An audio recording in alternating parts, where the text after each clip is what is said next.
Good evening and welcome to the second part of today's Planning and Strategic Initiatives Committee meeting. There's only one item on the agenda tonight, and it's a rental replacement bylaw. To all delegations, while public participation is welcome at meetings, we are committed to engaging in respectful and constructive dialogue with members of the community, and conducting yourselves in any of the following manners may result in an immediate removal from the meeting. Interrupting councillors, staff, or other delegations, derogatory statements about councillors, staff, or others, and hate speech or defamatory comments. One last reminder for delegations, please do not take offense if following your presentation there are no questions from council. This is council's time to really listen and reflect upon the opinions and ideas shared with us from our community members. Council is appreciative of the willingness for all resident engagement, but where possible, any questions being asked by Council should be scoped to specifically the discussion related to the consideration of a rental replacement bylaw as proposed. So we'll start with a presentation from Lucas Van Meer Maas, Senior Planner, and Rosa Bustamante, Director of Planning and Housing Policy, to tell us about this proposed bylaw. I'll also mention that we also have Natalie Goss, Manager of Policy and Research, and Garrett Stevenson, Director of Development and Housing Approvals, present.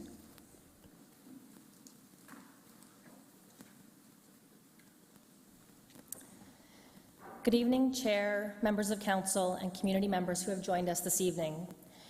Over the last 18 months, staff have brought forward numerous housing-related initiatives, from our municipal housing pledge to our Growing Together planning framework, from the work completed with our Lived Expertise Working Group to our very recently launched grant program for nonprofits, affordable rental, and cooperative housing projects.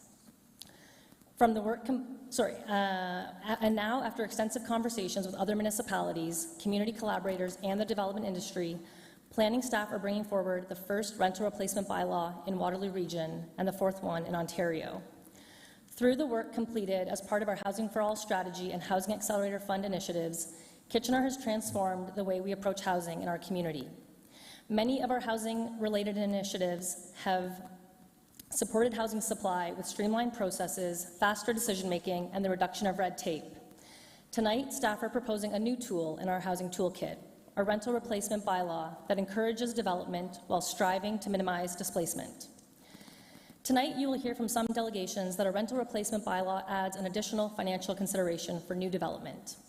And you will hear from others that this tool does not go far enough to protect rental housing and the residents who rely on it. In short, this tool presents you with a value proposition, one that has been carefully calibrated to redirect future development opportunities away from existing buildings with rental units and towards other sites which do not have existing tenants, such as non-residential or vacant properties. The proposed rental replacement bylaw provides a mechanism to protect existing rental units through future development proposals so that we can maintain the much-needed supply of rental housing stock in our community. I will now turn it over to Lucas, our Senior Housing Planner, to take you through the details.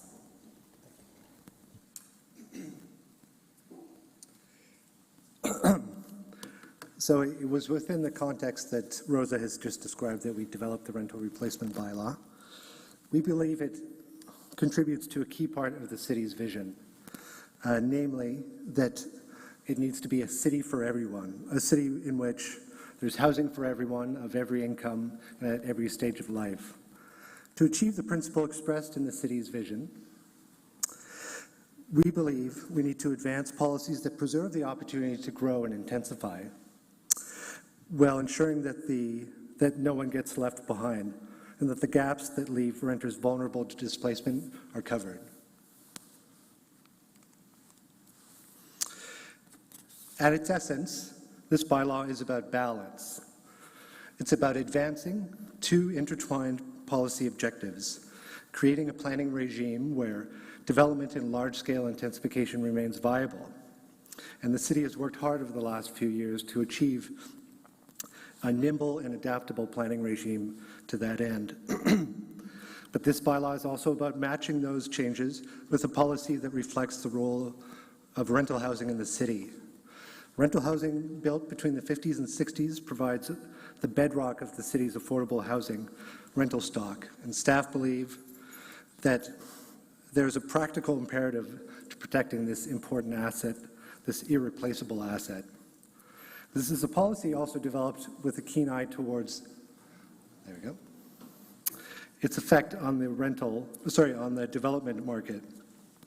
Working with land economists, we came up with a policy that we believe preserves development opportunities while ensuring that renters aren't lost in the process. According to the findings of the land economists, under current market conditions, rental construction is not a desirable typology as is, and missing middle is challenged by its attractiveness relative to other preferred typologies. Primary rental markets, this bylaw will apply to primary rental market properties with 6 or more units.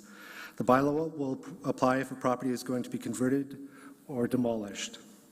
Staff explored every opportunity to apply this bylaw to as many circumstances as possible, but it will not protect renters who are displaced by renovations. This is simply a power the city does not have. This bylaw gives tenants who are displaced 3 options: a temporary replacement unit, a rent waiver, or a rent payout. Developers are then required to replace demolished or converted rental units at an affordable rate for a period of 10 years. What this will do is provide a measure of security and stability to tenants and predictability to developers.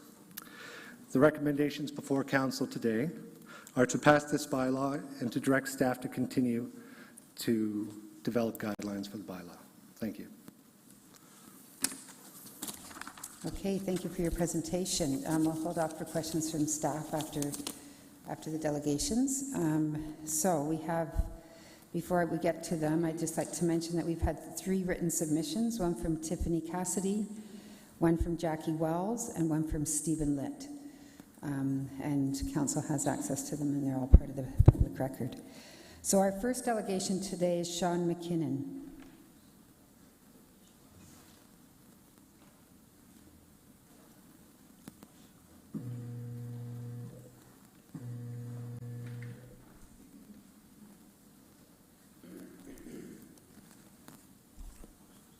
Welcome. Well, thank you. I'm here speaking today as somebody who this proposed bylaw would impact. I could say that over the last 10 months or so, since we found out from the city that our homes would eventually be torn down, it has caused all of us a great deal of stress.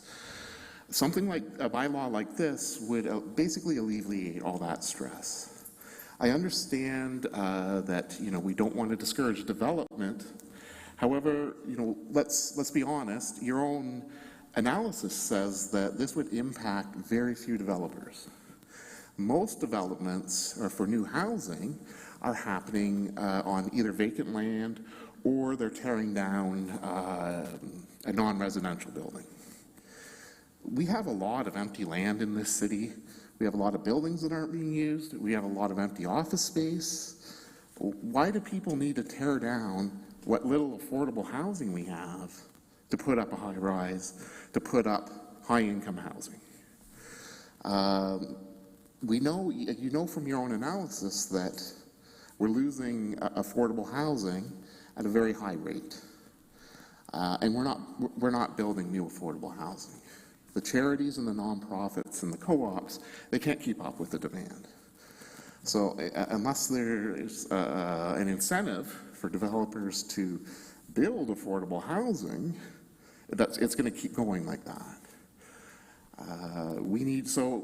This bylaw won't increase the amount of affordable housing very much, but it will help to protect it.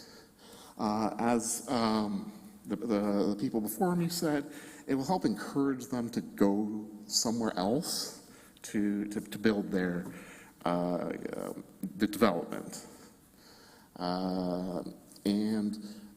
That's what we're hoping for. We would have liked in our situation to have the developer choose another location. He's flat out said he won't do that. In our case, just to give you an idea of the people, if you voted against this, the type of people that you would be protecting. We were here back in December. I spoke as well. And you guys and the mayor specifically told the developer who was displacing us to meet with us and meet with us in person, and it had to be him. We met with him. Some of you were there, or at least witnessed it. And he was rather dismissive of our concerns and was really only worried about what was best for him. We did agree to meet again because we did not come to a resolution. We were working on it. We agreed to, so when we agreed to meet, he asked for an agenda, which we provided. It came to the time for the meeting, and we heard from the city that he was now refusing to meet with us. He instead went and appealed to the Ontario Land Tribunal to try and go around you guys. It would be great if, these developers would work with the people they're displacing, but not everybody does that. Some of them do. This one won't. So unfortunately, we do need a bylaw like this to protect what existing affordable housing we have. We've got people, including myself, who are probably looking at leaving the city if our home is torn down and there isn't a bylaw like this to protect us. You're going to be driving more and more people out of this city. You will be making the city less affordable. And just to finish up, I'm asking too that you pass the bylaw as quickly as possible. Because it really is a great law, or proposed bylaw, I should say. And I want to thank all of you for the hard work on it. Thank you to Lucas and Natalie and your teams for the hard work on it, because this really is a great law, or a bylaw. And this is the kind of thing when you guys go out to run for re-election or run for election at a different level of government, you can say, hey, I supported this. I supported the Rental Replacement Act. I helped save affordable housing. And you certainly don't want to go up against an opponent who was able to say that person voted against affordable housing. Thank you. Any questions? Yeah, are there any questions for the delegation? There appear not to be any, so thank you so much for coming in. Thank you. Okay. Cressidia Clavo.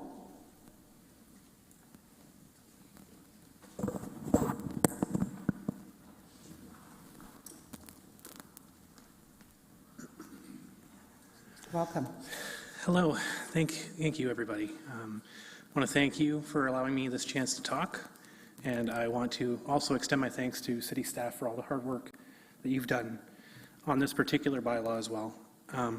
I could stand here and talk for the next 4 minutes about the hardships that I'm enduring, much like Sean, living in a situation where our lives are threatened to be displaced. We're going to be out of a home within a year.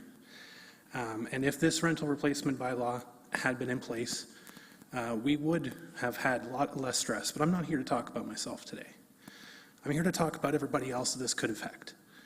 Everybody else that this bylaw is going to mean something to, because that's really what this is going to be about. It's not just about myself, it's not just about Sean or people living with us, it's about this city. Being told by the owner of your building that if you can't afford to live here, then move somewhere else. That should strike at the heart of every single council member here, because that's not who you want building in your city. You want people who are building up your city. You want people who are protecting your city.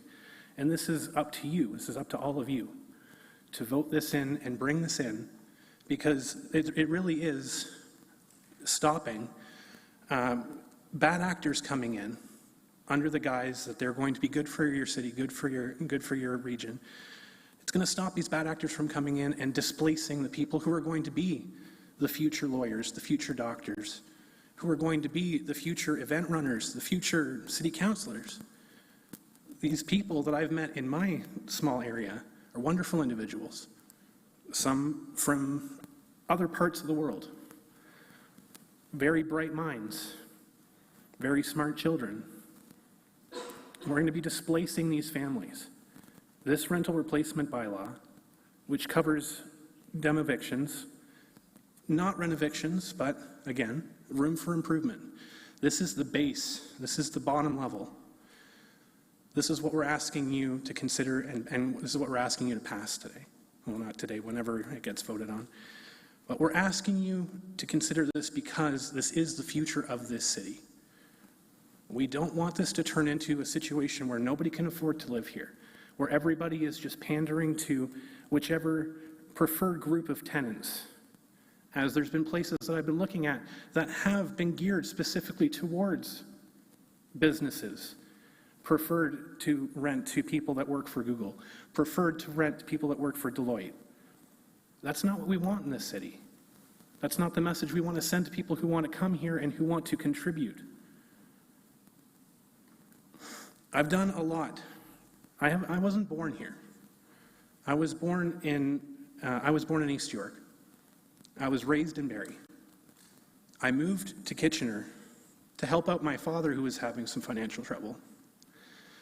And I fell in love with the city. I've been here for probably about half my life now, almost about 20 years.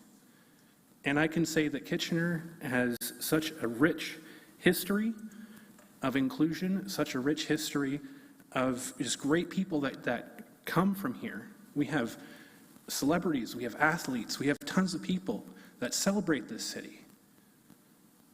And if we're not passing this bylaw, we're cutting off the possibility for the Justin Biebers of the world to grow up poor, have a good experience here, and then become a megastar. We're cutting off the ability of future NBA stars, future NHL stars, future political stars.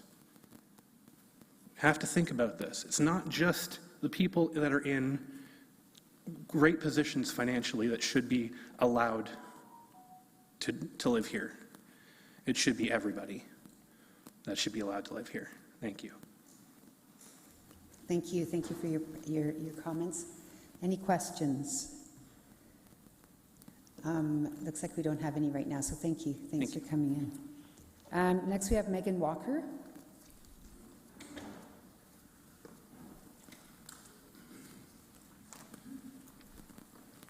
Welcome. Hi. Go ahead. I'm Meg Walker, and I'm a tenant organizer and eviction prevention support worker at the Social Development Center. Through you, Chair, I'm here to delegate in support of this bylaw, rental replacement bylaw. While it's not enough on its own, we do need rent eviction protections. This rental replacement bylaw has the potential to be a vital tool in our toolkit in ending displacement and chronic homelessness. As a tenant organizer and peer support worker, I see on a daily basis the crisis of mass displacement. I support Rainbow Row, folks up there, 250 Frederick, which has been in the news a lot, 267 Trainer, which has also been in the news a lot, and many other buildings. There are more buildings than I have the capacity to support. That's how bad it is.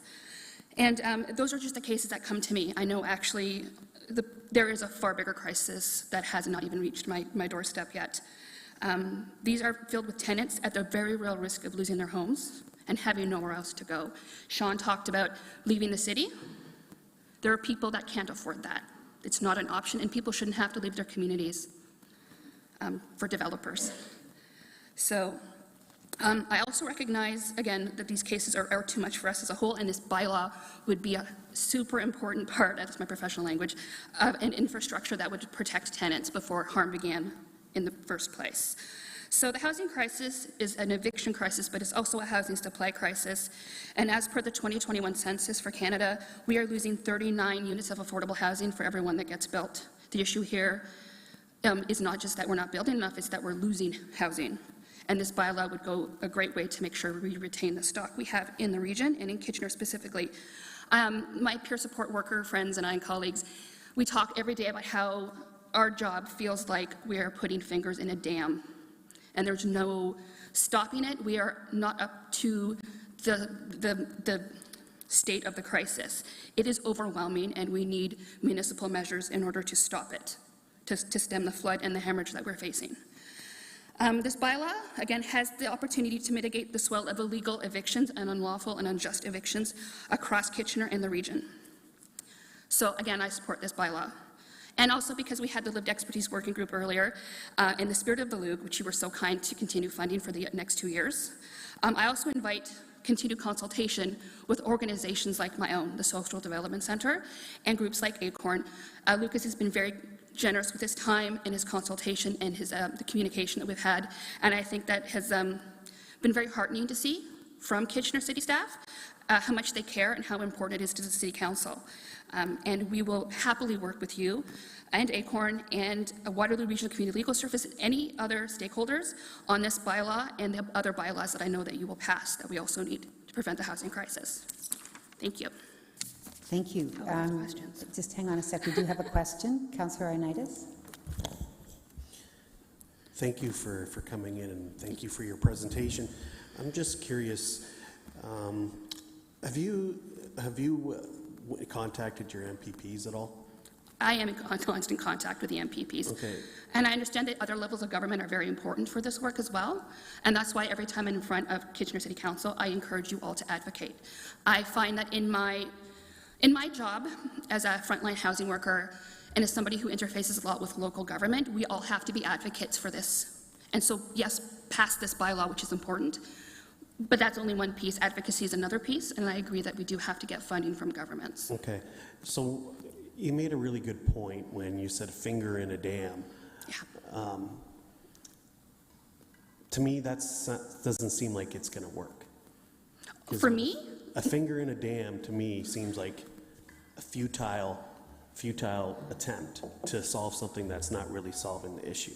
So I'm just concerned, the lobbying of more affordable housing, I don't see that being lobbied towards the people that have the capacity to raise those funds and everything else as compared to the municipality. I think there's a big difference between what I do and the power that I have and the power the City Council has. So I don't think the metaphor really stretches that far, because you do have the opportunity to pass this bylaw. And it's not enough on its own, but it is one of many things that you can do as a Kitchener City Council member and as a council as a whole to do this. So my job as a peer support worker, I have limited amounts of power. I'm an organizer because I only have so much power. So in addition to advocacy, I think you have to recognize your own power here to do things that will help your constituents. Okay, but I think you're overstating how much what this is going to do to the community in the sense of how it's going to support it, because we are really relatively in this, a finger in a dam. You said it right perfectly. I did say it about my job. Okay. I agree. And I do think that own your power, because you do have more than I think you do. Thank you. Thank you very much for coming in. Thank you. Next, we have Sally Guns.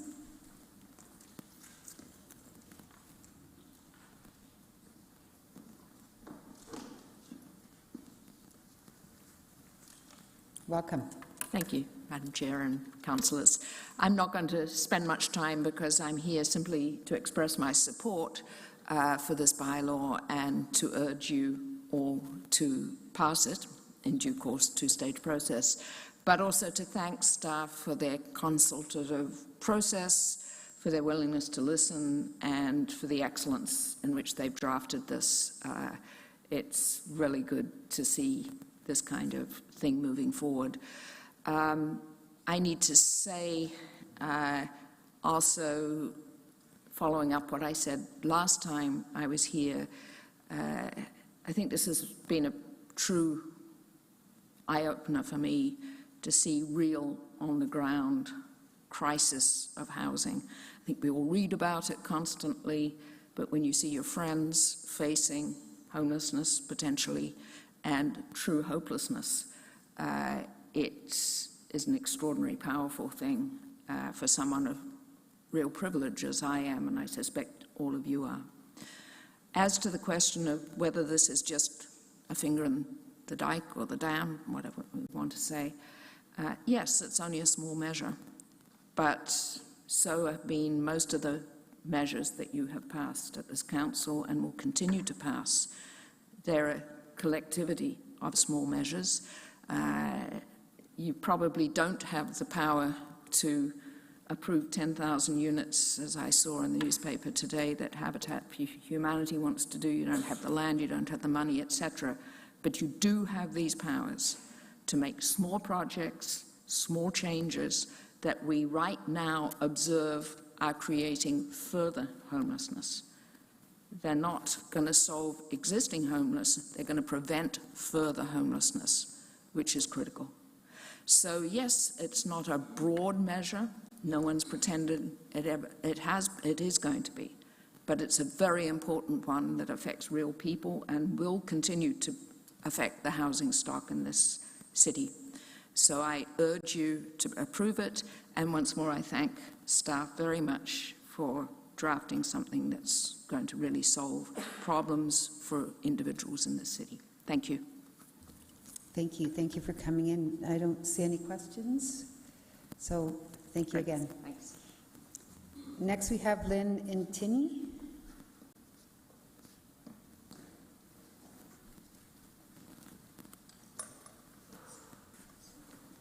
Welcome. Hello. Thank you for having me today. I join you as a member of ACORN and an individual who has had to navigate demands from a landlord and figure out the RTA alone multiple times. This should never be the reality. Determining for oneself if a landlord is acting according to the law or in good faith. ACORN hopes to be able to provide meaningful contributions to finalizing the guidelines, which will deeply influence the effectiveness of the tenant protections in this bylaw. We have many questions, but we can say we strongly endorse this bylaw in principle and urge it to come into effect immediately as recommended. We've noted many of the things we wish to see, including rent eviction protection, cannot be accomplished using the Municipal Act, or they're constrained by higher levels of law. Potentially within municipal control is the clarity in the guidelines that a building cannot be permitted to deteriorate while tenants still reside there. Plumbing must be maintained. Heat and electricity must function properly. Pest control must be done. Garbage pickup must continue. Access to amenities must not be interrupted, and we urge the tenant information package to include information and instruction for tenants to easily access the municipal property standards enforcement, and for that enforcement body to apply the strongest possible penalties for non-compliance with providing safe housing to tenants. The guidelines, whatever exactly they will contain, will require the assistance of city staff to facilitate freely made, will require the assistance of city staff for tenants to make freely informed decisions. Staff will be needed to ensure applicants are held accountable and do not mislead tenants intentionally or even accidentally regarding the choice they need to make regarding cash or right to return. And I wish to draw Council's attention to the staff report and the parcel study results, which indicated that this bylaw is unlikely to have a meaningful impact on the performers of developers, considering the creation of additional housing on properties which would have feasible proformas if they didn't require the rental replacement. It doesn't actually make much of a difference as long as it's a known and predictable cost. But if there isn't a bylaw compelling them to provide rental replacement and a policy to hold them accountable, they're definitely not going to offer it. Therefore, we urge Council to have staff draft the tenant assistance or tenant support program, it's gone and suggested both names, that staff has recommended. And we wholeheartedly ask for the opportunity to fully engage with staff and all of these stakeholders who are here today with their expertise to create the most robust, streamlined, one-stop, not one step, it's always more than one step, tenant information and advocacy resource possible. Eviction prevention speaks of not even hearing from some of the tenants until it's too late. If tenants knew exactly where to come because it was always the same place, we might have some better outcomes. Thank you. Thank you. Thank you for coming in. I don't see any questions. So thank you. Next, we have Peggy Nichols.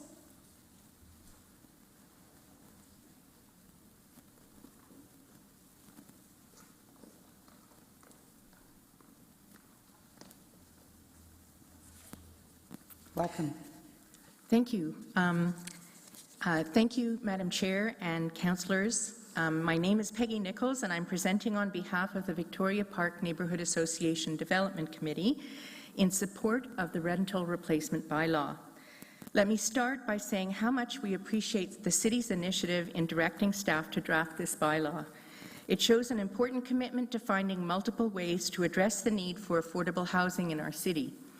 We especially appreciate the thought and effort staff have clearly invested in crafting the bylaw, and their recognition that more work is needed to tackle eviction issues that are not addressed in this bylaw.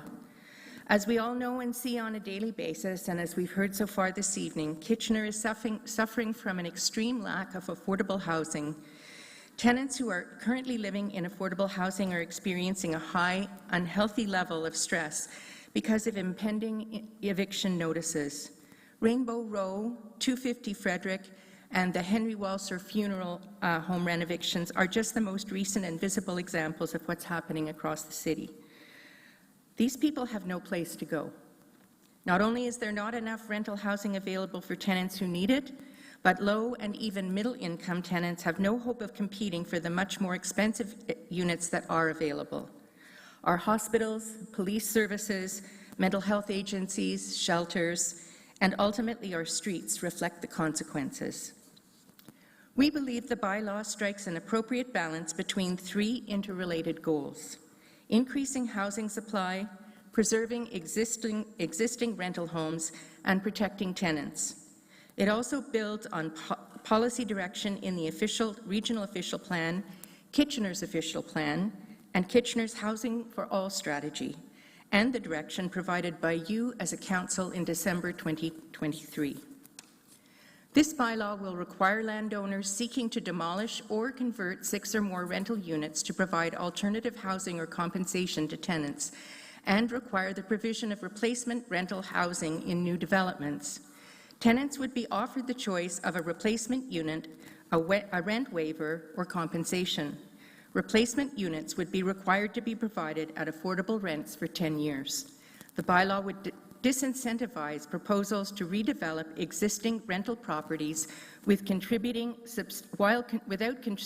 substantially to housing supply. While not perfect, the VPNA Development Committee supports this bylaw because, number one, it helps prevent the loss of housing that is affordable to lower-income people.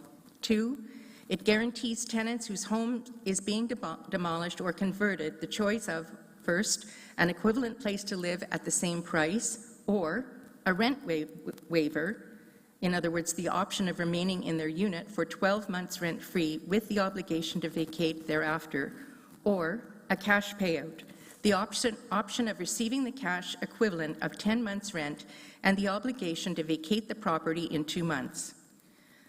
It also ensures, regardless of the option chosen by existing tenants, the right of first refusal if they want to move back into a unit of similar size once construction is complete.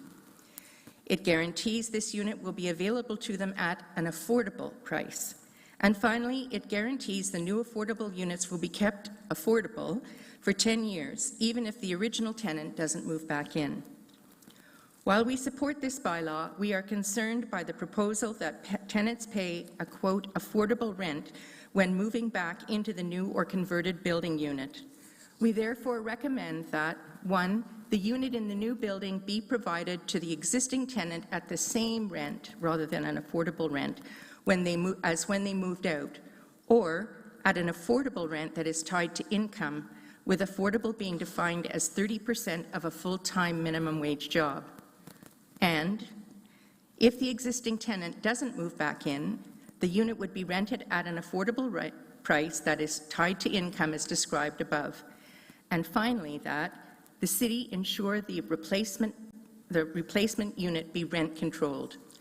We cannot afford to lose more rent controlled housing. Please support this rental replacement bylaw and all of its provisions, and consider the changes that we are recommending. Thank you for your consideration, and I'm happy to respond to any comments or questions. Thank you. Any questions? No? Okay. I don't Thank you see very any. much. Thank you very much for coming in. Next, we have Ashley Shutima. Sorry if I mispronounced that. From the Waterloo Regional Community Legal Services. Good evening. Go ahead. My name is Ashley Skidema. I'm a lawyer at Waterloo Region Community Legal Services. At our legal clinic, we represent low-income tenants before the Landlord and Tenant Board, and we broadly advocate for the human rights of all of those in our community that are living in poverty. I'm here to speak about the bylaw and to lend our support as a community agency. We're very, very encouraged by the City of Kitchener's efforts to combat the housing and homelessness crisis that we're facing through this important bylaw. We strongly believe that housing is a human right, and again, we're encouraged by municipal leaders like yourselves and your staff that are willing to consider creative solutions to end the homelessness crisis, and importantly, solutions that take a human rights-based approach to doing so. I would say, in response to a question that came earlier, this is absolutely like the bare minimum that you can and should be doing. And so thank you for considering it, and it's small steps like this that we build upon to create like a community that we all want to be a part of and are proud to be a part of. Access to deeply affordable rental housing is a vital part of combating this crisis, and rental replacement bylaws like this are a valuable tool to ensure that the most vulnerable in our community can continue to access affordable housing. It goes without saying that it's an incredibly stressful and traumatic experience for people that are facing evictions. You've heard from people here before you many times. We do see evictions like this at our clinic due to demolition, although anecdotally I will say that by and large the more types of evictions that we do see are in relation to rent evictions and other illegal and bad faith evictions. And so I say this not to take away from the importance of this bylaw and all the important work that you're doing, but for the purpose of stressing that this good work really must continue, and to encourage you to continue to look for similar creative solutions for other types of issues like rent evictions. Based on our review of the proposed bylaw, and I understand that there may be some answers to this based on the guidelines, which are still to be developed, but we had a few concerns that I wanted to highlight.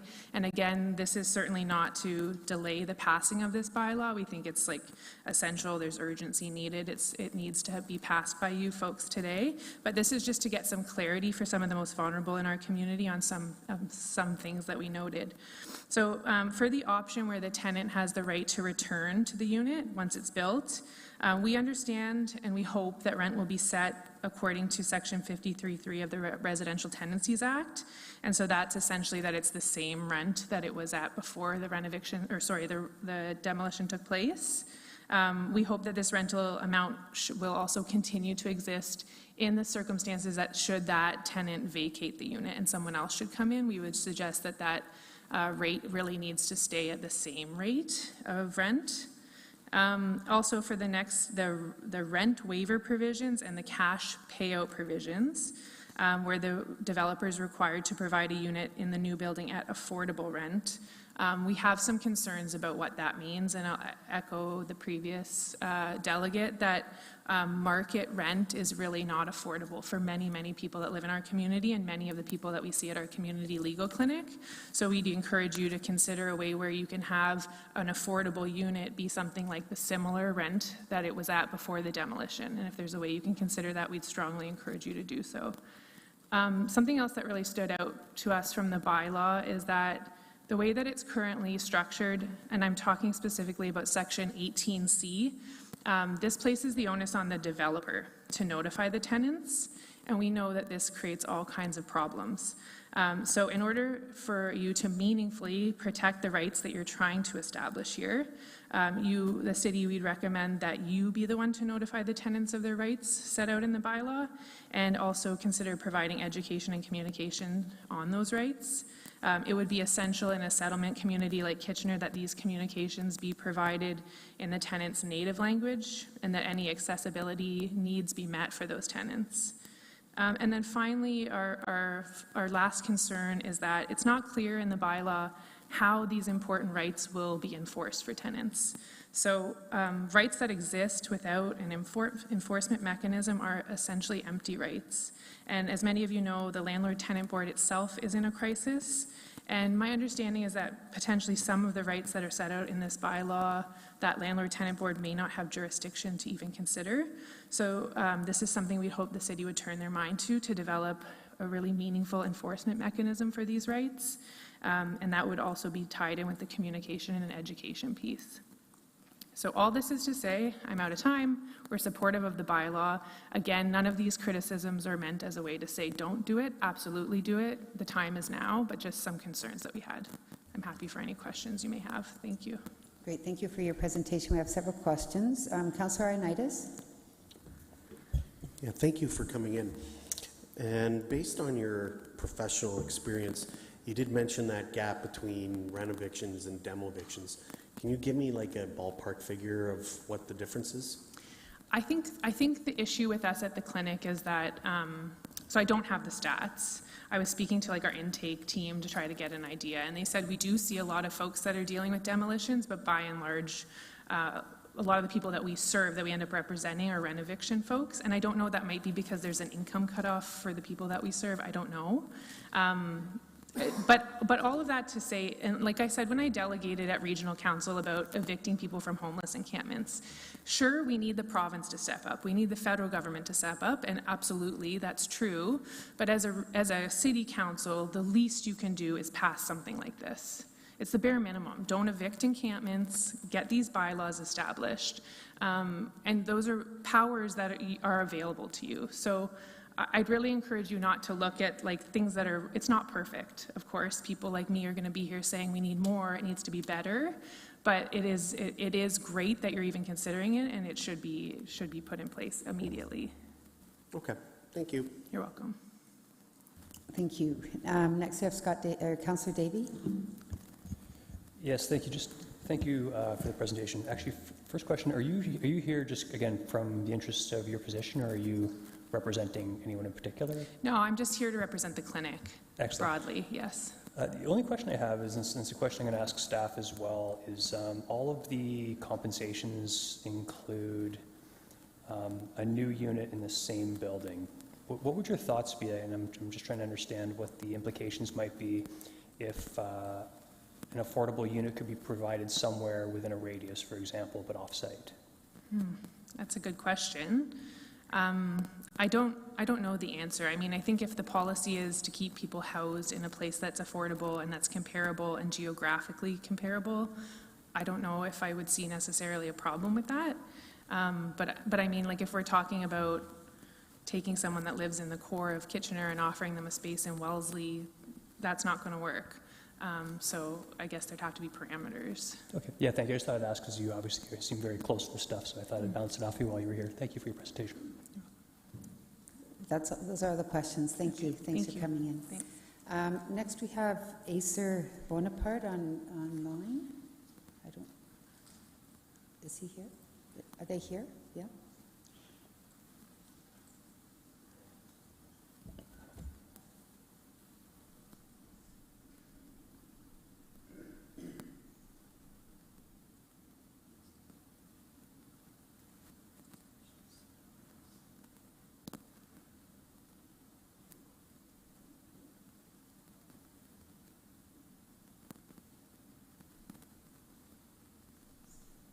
Hi, my name is Acer Bonaparte. I'm chair of Waterloo Region Acorn.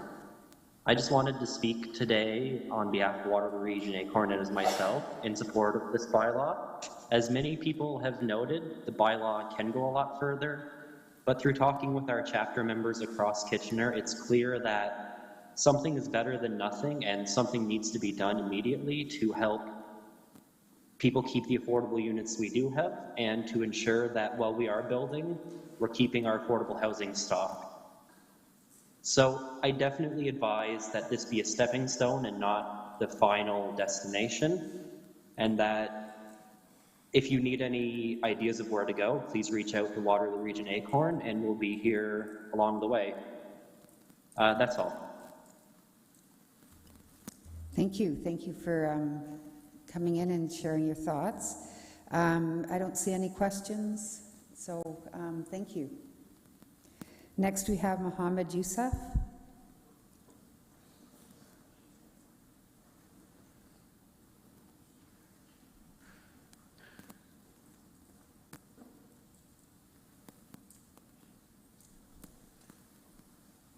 Welcome. Thank you so much. Today, I'm representing Alaisa family. They're living in the area where this bylaw could really benefit this family. This family has been moving from one country to another, looking for a place where they can raise their kids. They were forced out of Syria, first of all, because of lack of money, to put it in brief. Then they were forced totally out of Syria because of the war. They were forced out of Lebanon because of simply he wanted to put his kids in schools, and he couldn't do that. When they came to Canada, they hoped that this is the place where they can settle at last, feel that they belong, they have a home, place to call home, a country to protect them. And then this happened, and they are really forced to leave their houses. They cannot even imagine that we are in Canada and these things could happen. It affected the father. The father is sick. He has been sick for the last year. He was forced to leave his job. He is going between doctors for so many problems right now. It affected the relation in the house itself. I don't know how to explain it. We really need to be with the family to feel what's happening over there. And I believe there is more than one Alaisa family where they would be affected if this bylaw is not passed, not only in that area, but in the future where these things are going to be developed more and more all over Kitchener, Waterloo, all over Canada. So this bylaw will be a stepping stone to start helping those families, just to give them just a little bit of support to keep standing, fighting, and feeling they belong to this country. Thank you so much. Thank you. Thank you for coming in and speaking to us. I don't see any questions, so thanks. Thank you so much. Next, we have Sam Jacques.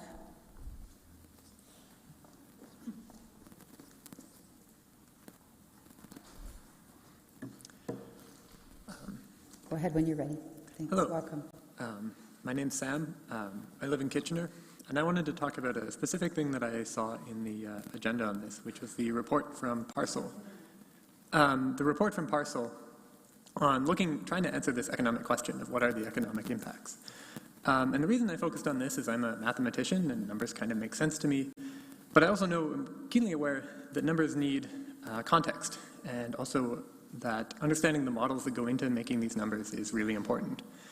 And so when I looked at them, and I saw that Parcel saying that basically building rental units is almost nonsense.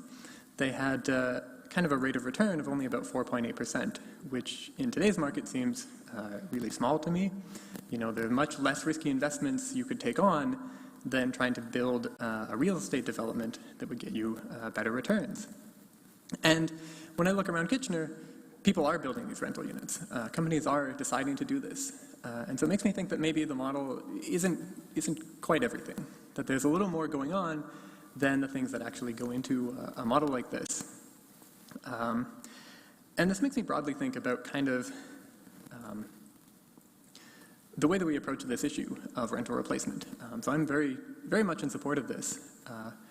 And thinking about this question of what would be the economic impacts, and kind of this chain of logic that if you have this economic impact, then this will discourage development, and development will move elsewhere, and there will be less housing supply, and this will ultimately make affordable housing worse, seems to be kind of the opposition to the rental replacement. And what I really want to caution against is relying too much on these kind of simplified models. rely too much on a particular number that can be put out, like a 6.9% drop in rate of return. I think that's a little more precise than you can get for this question. There are so many factors that go into it, even if we only take an economic perspective on it. And this is also more than a mathematical issue. There's a very human side to all of this. And my final conclusion is basically to say, don't look at a number and think, this is the end of the question. And please kind of look at things holistically. Thank you. Thank you.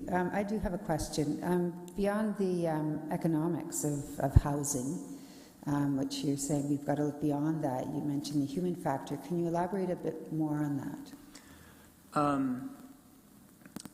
Basically, I think a lot of other delegates have done a much better job than I will be able to say to look at this issue and sort of remember that there are very real people who are going to see a very real and tangible and immediate benefit from rental replacement. And that's kind of, again, looking, behind the numbers on the page to what it means for real people is kind of what I was trying to say. Yeah. Okay. Thank you, and thank you for coming in. I don't see any other questions. Next, we have Kim Charlesworth.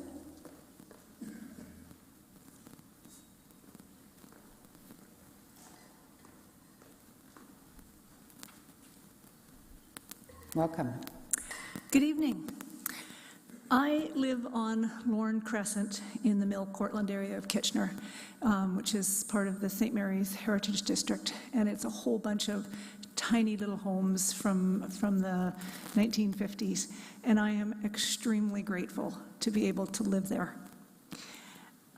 I am a citizen that agrees wholeheartedly with staff's statement earlier that Kitchener needs to be a city for all walks of life, for all levels of income, not just people who can afford condos on the line, and not just people who can afford new suburban homes.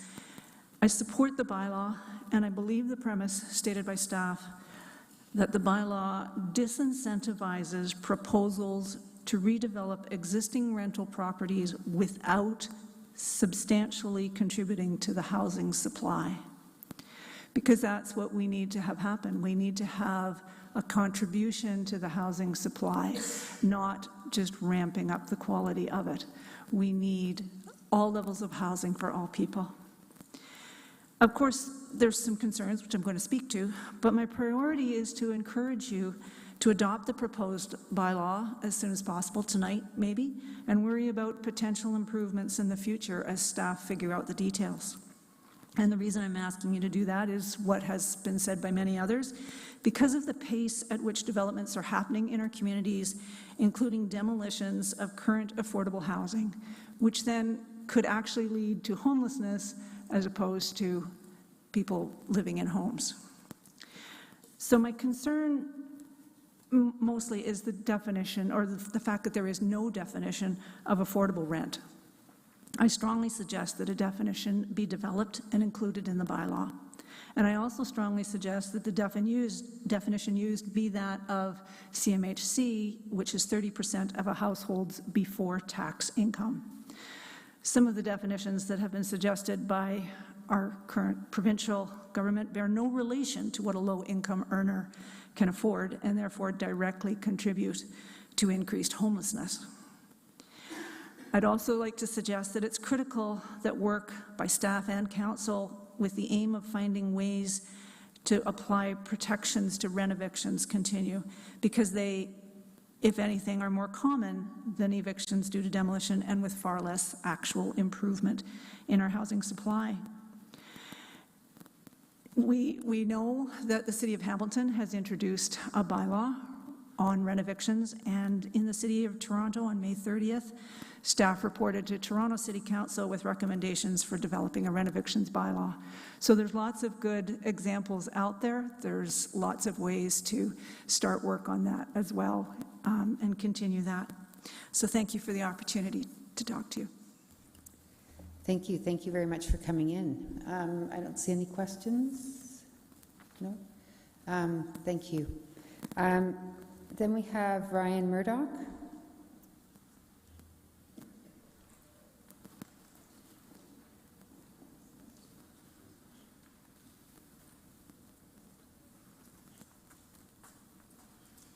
Hi. Welcome. Thanks. I'm Ryan. I'm a line cook here in Kitchener, lifelong tenant, and a member of Acorn.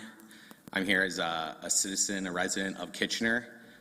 Pass this, give it to council, and then pass it. Do it now.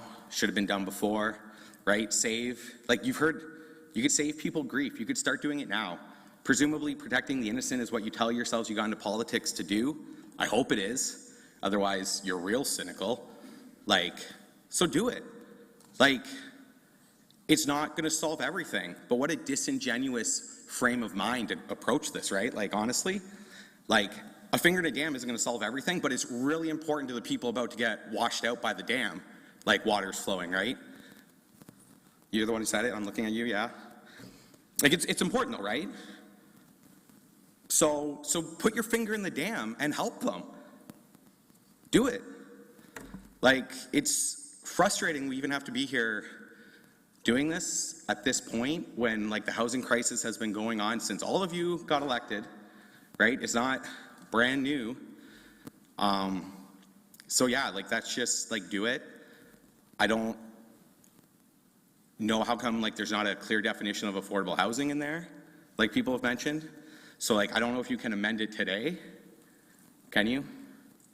Yeah, so let's say amend it right now where you're going to propose an amendment that there'll be a strict definition of affordable housing. You should do that right as soon as this is done. 10 years. So this bylaw is great. Pass it. Remember, don't lose focus on that. Pass it. But also 10 years. So do any of you live in houses where in 10 years a time bomb goes off and get the out? Anybody? So you're doing a good thing, but do it better. That's a time bomb on people, and you will alleviate a lot of stress, and we appreciate that, right? Lots of people will appreciate that, but also, that's still weird, a 10-year time bomb. And also, so somebody gets to develop what is affordable housing now, right? And then they get to make a new thing, which is only affordable housing for 10 years. So what happens in 10 years? Does anybody know?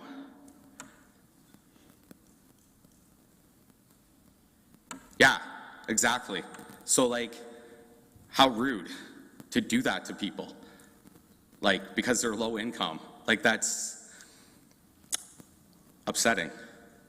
So amend that now too, because you apparently can do that. So tonight, right now, put on your politician outfit, your power suit, whatever, in your mind palace, and pass an amendment to make it, bare minimum, let's say 50 years, but also maybe just, it's affordable housing.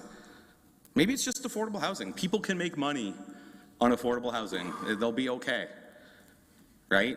So please do that. And if you don't, I hope you go home and sit in it. What you tell your kids. You could go home and tell your kids, yo, guess what I got to do at work today? You have a chance to do something where you get to go home and tell your family you did something really meaningful, really powerful. You used the power you presumably want for good, for vulnerable people. I hope that's what most politicians want. And I also am a little cynical, but I hope that you can do this. And again, if you can amend these things, you should amend those tonight. So, yeah. Okay, we do have some questions. Okay, well, I also just want you to sit in it a little bit, right? Because you need to. Please do it. But yes, I guess I'm ready for questions. Sorry, I didn't mean to. No, it's all right. It's all right. No, it's all good. I'm not going to lie. I got a little frustrated, right, listening to how this went when it seemed like most of the questions were a little disingenuous. And actually, I forgot the one other question, which is about a radius. No, it shouldn't be a radius. They already have a choice if they want to be in a radius not to take that unit, right? So why give a developer who we already saw last time, they're going to take every little inch and they're going to use their money to push that inch a mile, a centimeter into a meter, whatevs. So no, it shouldn't be a radius. It should be what it's already there. Because think about how easy is that radius could destroy the community they live in. So yeah, sorry, I'm going to use my time because I saw people on their phones and stuff, so we don't need to go home early. Okay, so there are some questions. Councillor Michaud? Thank you, and thank you for your presentation. I just have a question. Have you lobbied your MPP or MP for this? I hate that question. I'm so sick of that question. Well, I'm not going to lie, I'm sorry. Because, yeah, we do. You don't think people who show up, well, okay, so think of it from our perspective, right? We show up here. Do you not think we might be aware that, the provincial government is the one who made it so there's no more affordable housing, who's done weird things? So you have, that's all I'm asking, is yes or no. You have lobbied your MP and MPP? Yeah, I'm part of Acorn. We Thank you. lobby. That's good, thanks. Yeah. Okay, Councillor Ioannidis. Thank you for coming in. I'm not being cynical when I'm talking about some of my questions. I think I'm very well informed and well-rounded when it comes to affordable housing.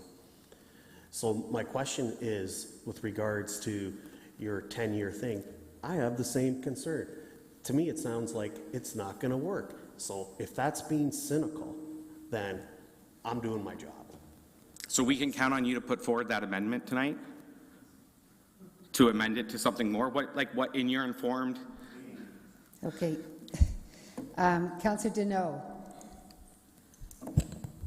Thank you, Chair, and thank you for coming out. Just a curious question. When you ask us questions and nobody answers, do you understand we can't answer the question at that point in time? I just want to make sure, because we all have answers, and this is the platform where we can answer your questions. I'm just going to make a comment. I can tell you right now that every single one of us councillors care about this problem, care about our community, care about some of our most vulnerable in our city. And so we're doing what the staff is recommending. We're talking about what the staff is recommending. Now, is it enough? Maybe not, but it's a start. And so for yourself to come up here and criticize us for not caring and making those statements that, we're going to sit in it, I find that very, very disheartening, because we actually do care. We do care around this around this horseshoe, and our staff cares. And so just, do you have a question for the delegation? No, I don't. Okay. But I think it needed to be said. Okay. Councillor Davey. Yes. Thank you, Madam Chair. You may wish to cut me off too, but my comments are only going to be in response as well. The first thing I would say in terms of caring about, I don't know if I was guessing, I'd say 95% of the recommendations that come to this committee or council in general are brought forward by staff, in collaboration with the community and that sort of thing. This is one of the rare ones that council directed staff to do. It was not on the work agenda. This was a council priority for us because, as was mentioned, we care. The second thing I would point out is that perhaps, and again with Acorn, I hope that there's a bit of research going on in terms of the housing affordability supply issue. It is, the gasoline on the fire is not just affordable housing, it's the general supply issue. So when you see things in here like 10 years, it's because as a result of this, there will be less supply overall, which adds flames to the fire of all affordability, including this. So we have to try and find that balance. The last thing I would say is I think the radius question is a fair one, because I don't want to presuppose what anyone wants to do. If a developer owns a building that they just built down the street and someone gets to move once instead of twice in 10 months, that should be their freedom to explore. I'm not saying it's something I'm going to do. It's something I'm going to ask staff. Okay? Okay. Sorry, was there a question there that I was supposed to answer? No, there's no question. And there are no other comments or questions, so thank you for coming in. I look forward to you proving how much you care. That's all, right? Okay, thank you. Action. Next, we have Chris Varga.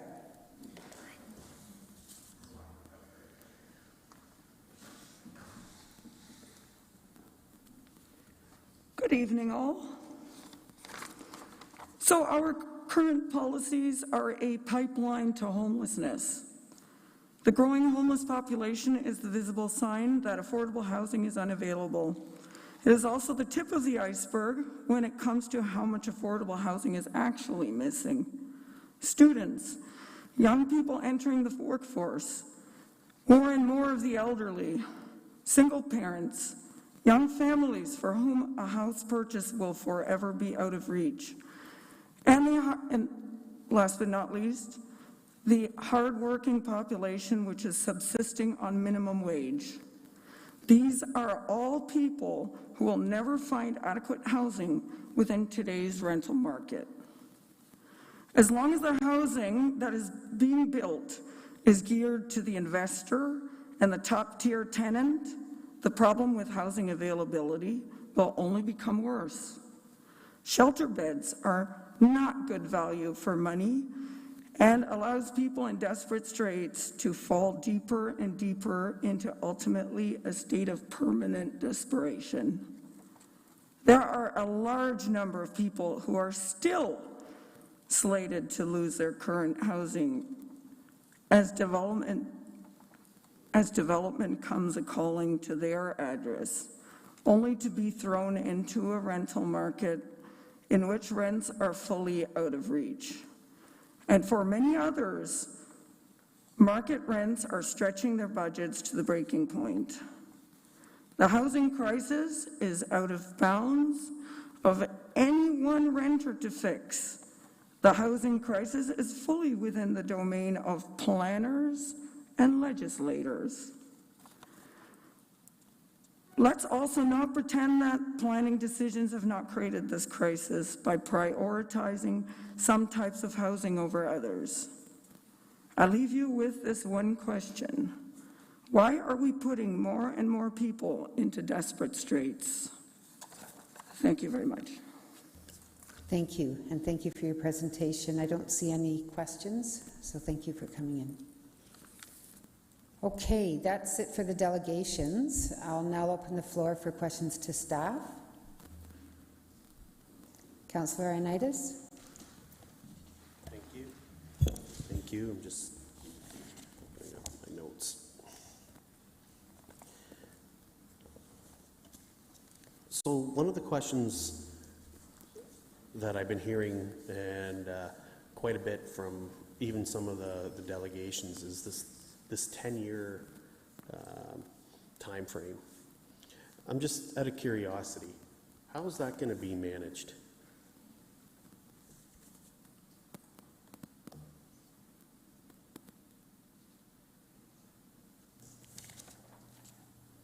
Through the chair. So the affordability on vacant units is established through a registration on title. So the owner is obliged to rent at affordable rates for a period of 10 years. What that technically means is that when a tenant comes in, either a returning tenant or a new tenant, they're renting at that affordable or pre-existing rent for the duration of their rental agreement. So normal rent increases are permitted under the RTA. All normal provisions under the RTA are permitted.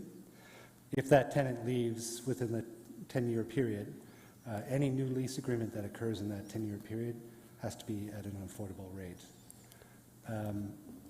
There's a possibility of establishing a no dealings clause on the property as well, which would result in kind of the duty to demonstrate to the city that when a unit changes hand, that it has been rented at an affordable rate. Okay, I'm not really clear on how that's going to be administered still. That doesn't, and how it's going to be monitored and enforced. Well, I think we would be relying, some of this will be elaborated in the guidelines, but we'd be relying on those provisions registered on title, but also just the tenant's relationship with the city. Because prior to the execution of a rental replacement agreement, there would have to be some notification of the tenants of their rights to rent this unit at an affordable rate. Okay. I guess my next question is with regards to, has there been any issues in the other 4 municipalities that have gone through this? I believe that we have taken this farther in the manner we've thought of how it's actually going to be applied than any of the other municipalities, with the exception of the City of Toronto. So in many cases, it's been a bylaw in principle or on paper, as opposed to actually applied, which I think is why we've kind of elaborated its mechanics in greater detail in the staff report than perhaps some other municipalities. Okay, I'm going to need you to speak up because I really can't hear you. Sure. And if I understand this correctly, so the question I'm asking is, have they gone through any legal issues with regards to this? Not to my knowledge. Not to your knowledge. Right. Okay. I guess my other question is with regards to, is there an appealable mechanism to this? Like,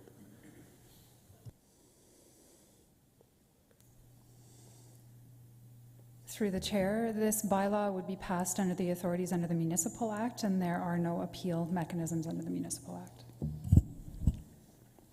okay. I'll come back.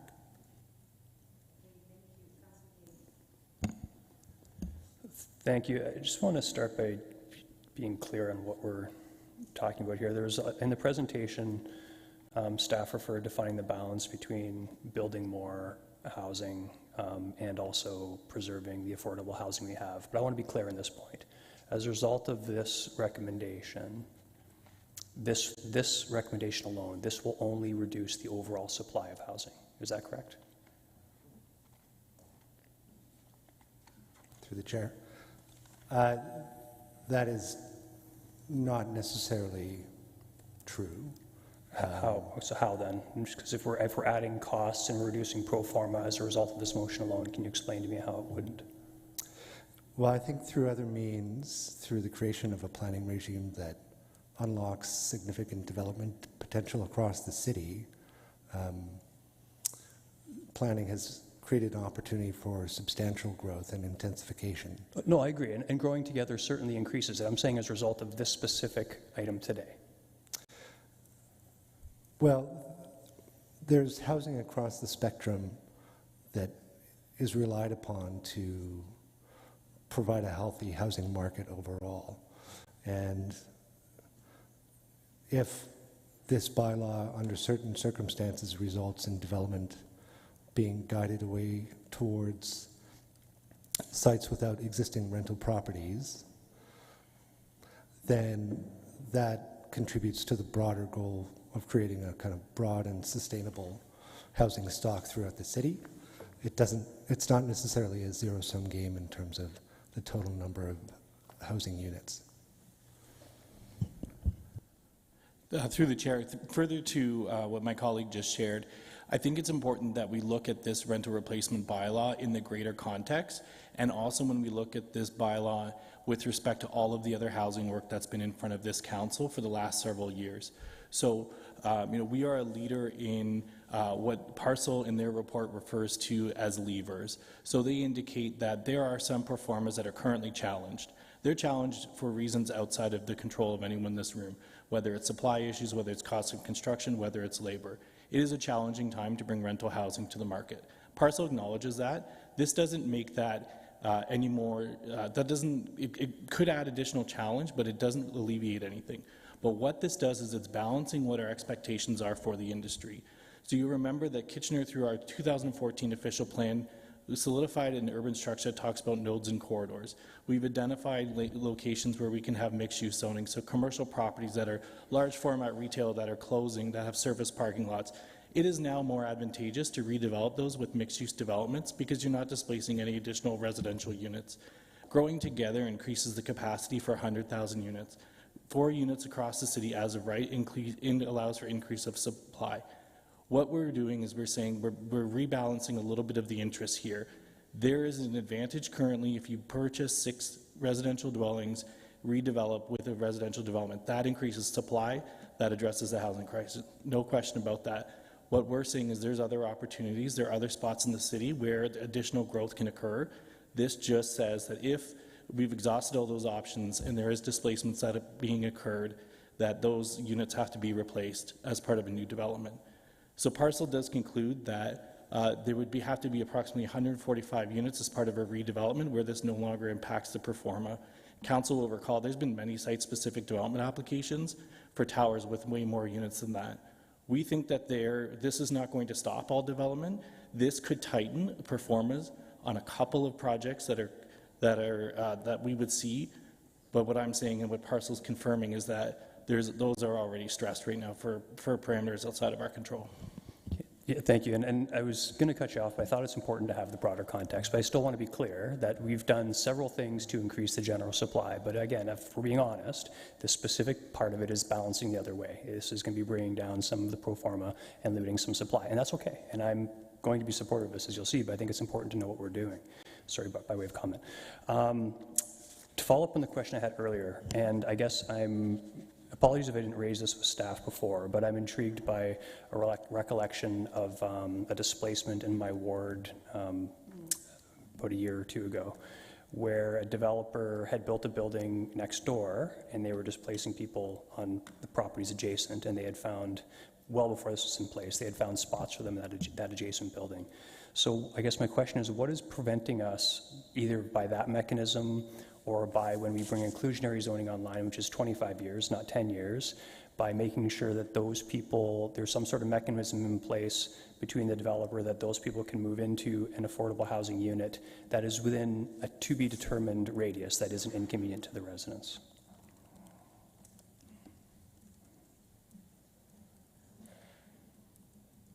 The Chair. We discussed the possibility of off-site units. Part of having kind of a right of return for displaced tenants is to preserve the integrity of the neighborhood. Displacement obviously is not just about displacement from one's apartment, but it's from displacement from one's neighborhood. And we want to make sure that tenants have access to the same amenities and the same resources and access to employment, education that they have at their current spot. That's the broader incentive there. If committee or council was interested in, again, in light of the broader supply issue and exploring that a bit further, is that something that can be addressed through a future revision of the bylaw? Yep, certainly that's something we can explore. Okay, that's all my questions. Thank you. Thank you. Next we have Councillor Stretch. Thank you. So we heard a few things that I wanted to bring up. Some of the delegates talked about the importance of tenant information packages or tenant support programs. And I know we talked about a renter's toolkit. Can you add some more context to that for us? So through the chair, that is ongoing work. So in the report, we indicated one of our next steps is to continue to work on a tenant assistance package. We are starting to look at what that looks like in other jurisdictions to see what we can replicate here, with being mindful of the legislative framework that we're operating in Ontario. We are also in process of developing the guidelines that go along with this bylaw and can detail out more of the questions or the particulars about what that package of information would look like in terms of notice expectations, and how that relationship works between our expectation for the developer to provide notice to the tenants, and then what we do or what we don't do until that notice is provided to existing tenants. Great, thank you. And then my last question was around defining the word affordable. Several delegates spoke to it, and I also wondered, so can you explain your thinking in the report with how you defined it, or lack of defining it?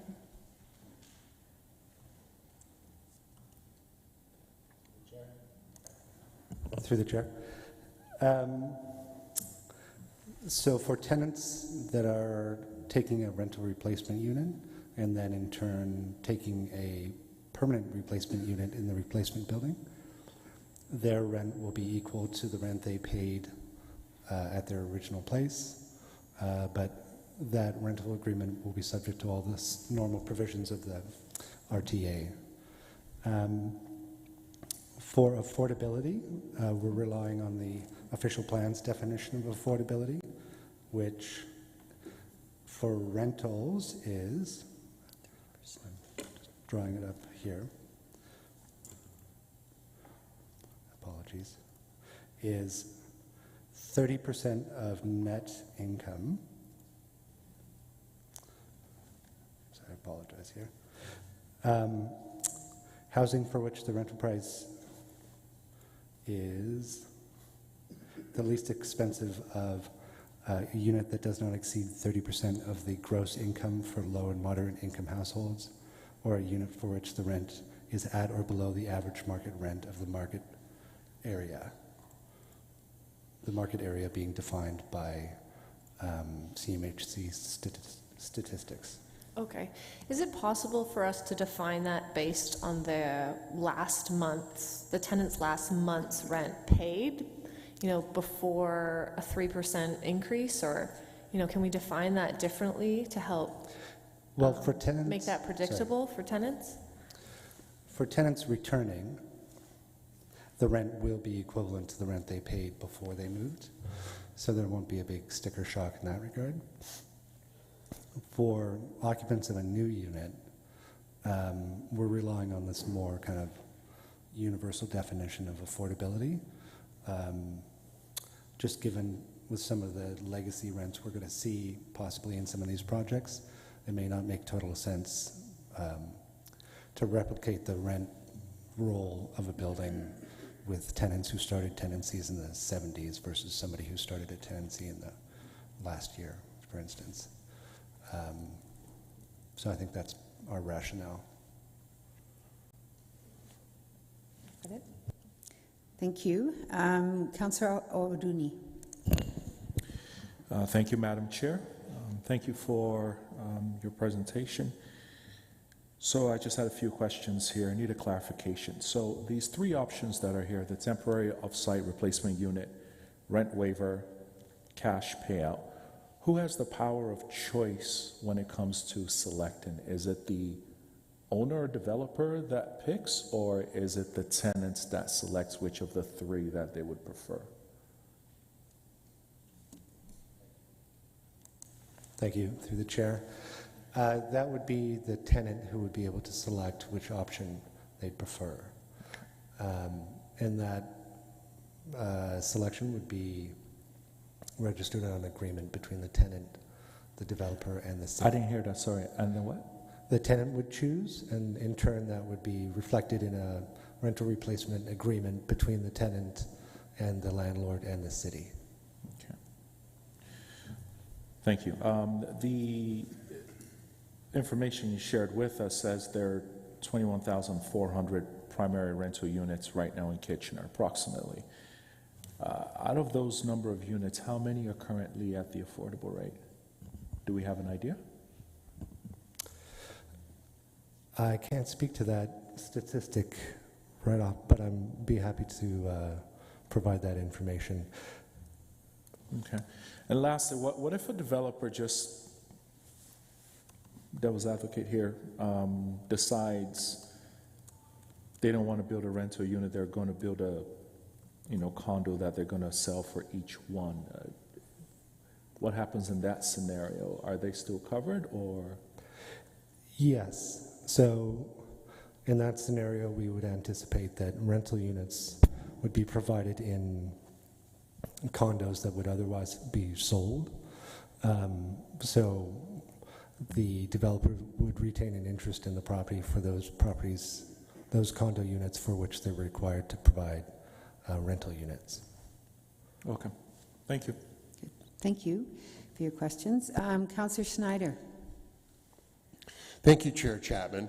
One of the incentives that staff came up with and council approved was the not-for-profit affordable and co-op housing incentive pilot. And I'm just wondering, that's where $10,000 per unit is provided.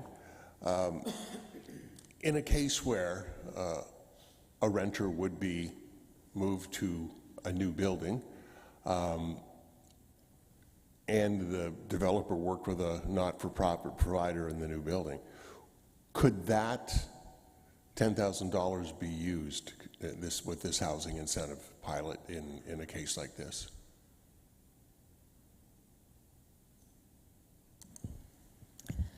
So through the chair, so yes, that pilot program is intended to support applicants with startup or seed money when they're proposing a new project. Typically, we don't imagine that those proposals would be taking place on sites that currently have existing rental units with tenants. But certainly if that were to happen, this bylaw would apply to their project, but we would evaluate that as the proposal comes forward for consideration.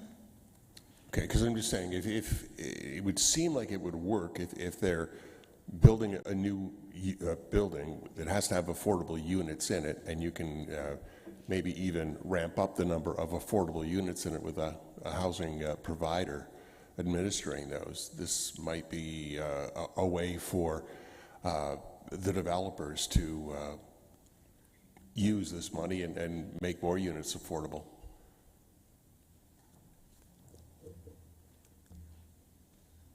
Oh, sorry.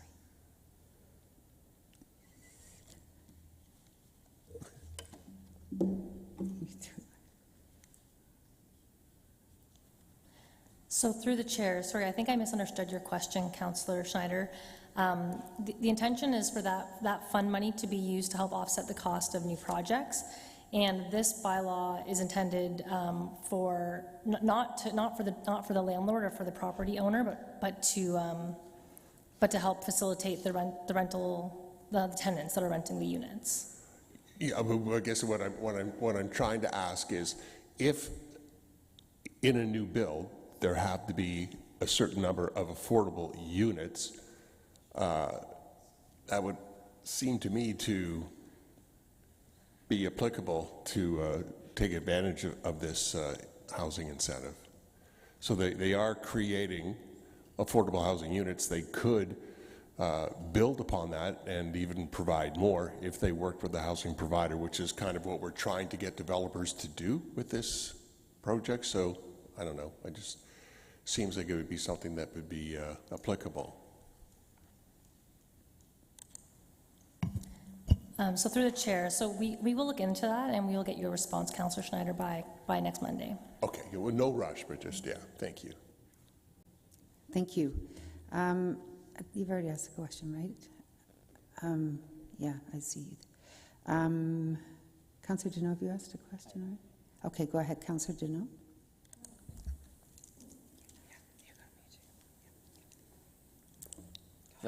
Thanks, Chair. Yeah. Again, thank you for bringing this report forward. I have a few questions. How many developments in the last 2 years that we've approved would this bylaw affect?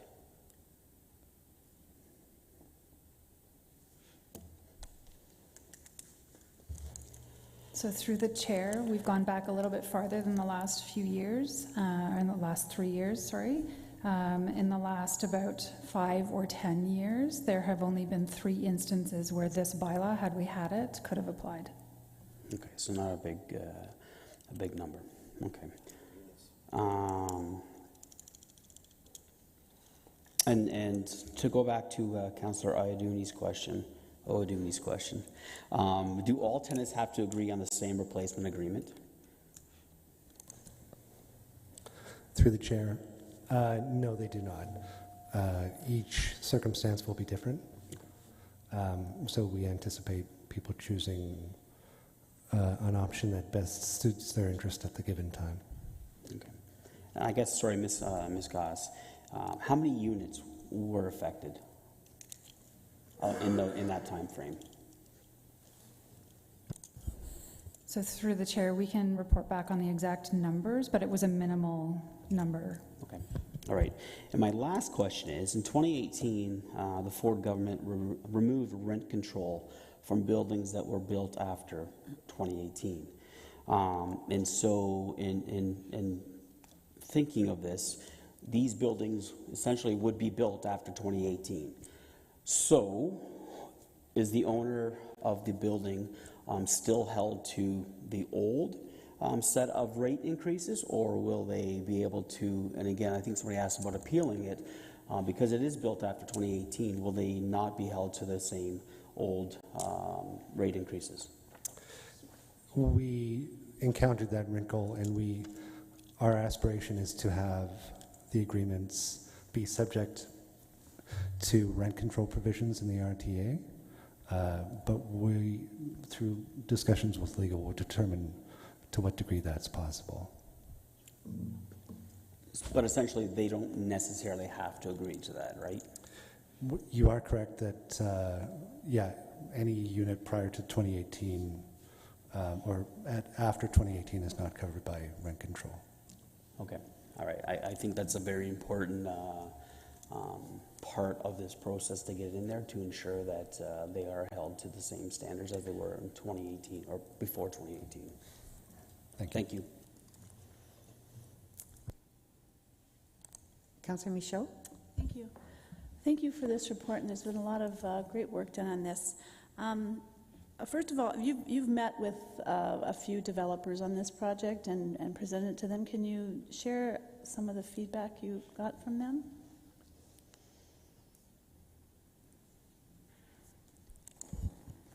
So through the chair, we went to the Kitchener Development Liaison Committee twice, first to present the tool and introduce the parameters we were considering. We then had offline conversations with several members of the development industry. We continued to refine the bylaw, and then we brought it back for an updated discussion, I think most recently about a month ago. I think it's safe to say that the members of the development industry that we met with had some concerns about the financial impact of the tool. I think they all appreciated that there were clear and defined parameters and numbers that they would be able to use, and things like their pro forma to understand what the impact would be when considering new projects. They recognized this was a priority for this council and a direction from this council, and they endeavored to make themselves available to us so that we could work through the mechanics of it. They are interested in seeing the accompanying guidelines that will go with the implementation of this tool. But in general, I think they're open to continuing the dialogue and understanding what it means for their projects. That's great, thank you. And just one last question. So the rent geared to income, who's going to administer that? Like, who's the watchdog for this? Through the chair. The obligation to provide a rental unit at affordable rates for 10 years will be registered on title. And we're investigating a further measure, which is, I believe, called a no dealings clause. I'm sorry, I didn't hear that. A no dealings clause, that in case of the transfer of the property, the owner would be required to prove to the city that they had been renting at an affordable rate for the period for which they were required to do so. And further to that, we've been in discussions with bylaw and licensing about enforcement measures, and we're going to have to monitor as the bylaw gets approved what the most effective means of enforcement is, but through some combination of our relationship with the tenants placed in affordable units and these other legal mechanisms. Thank you. Councillor Johnston.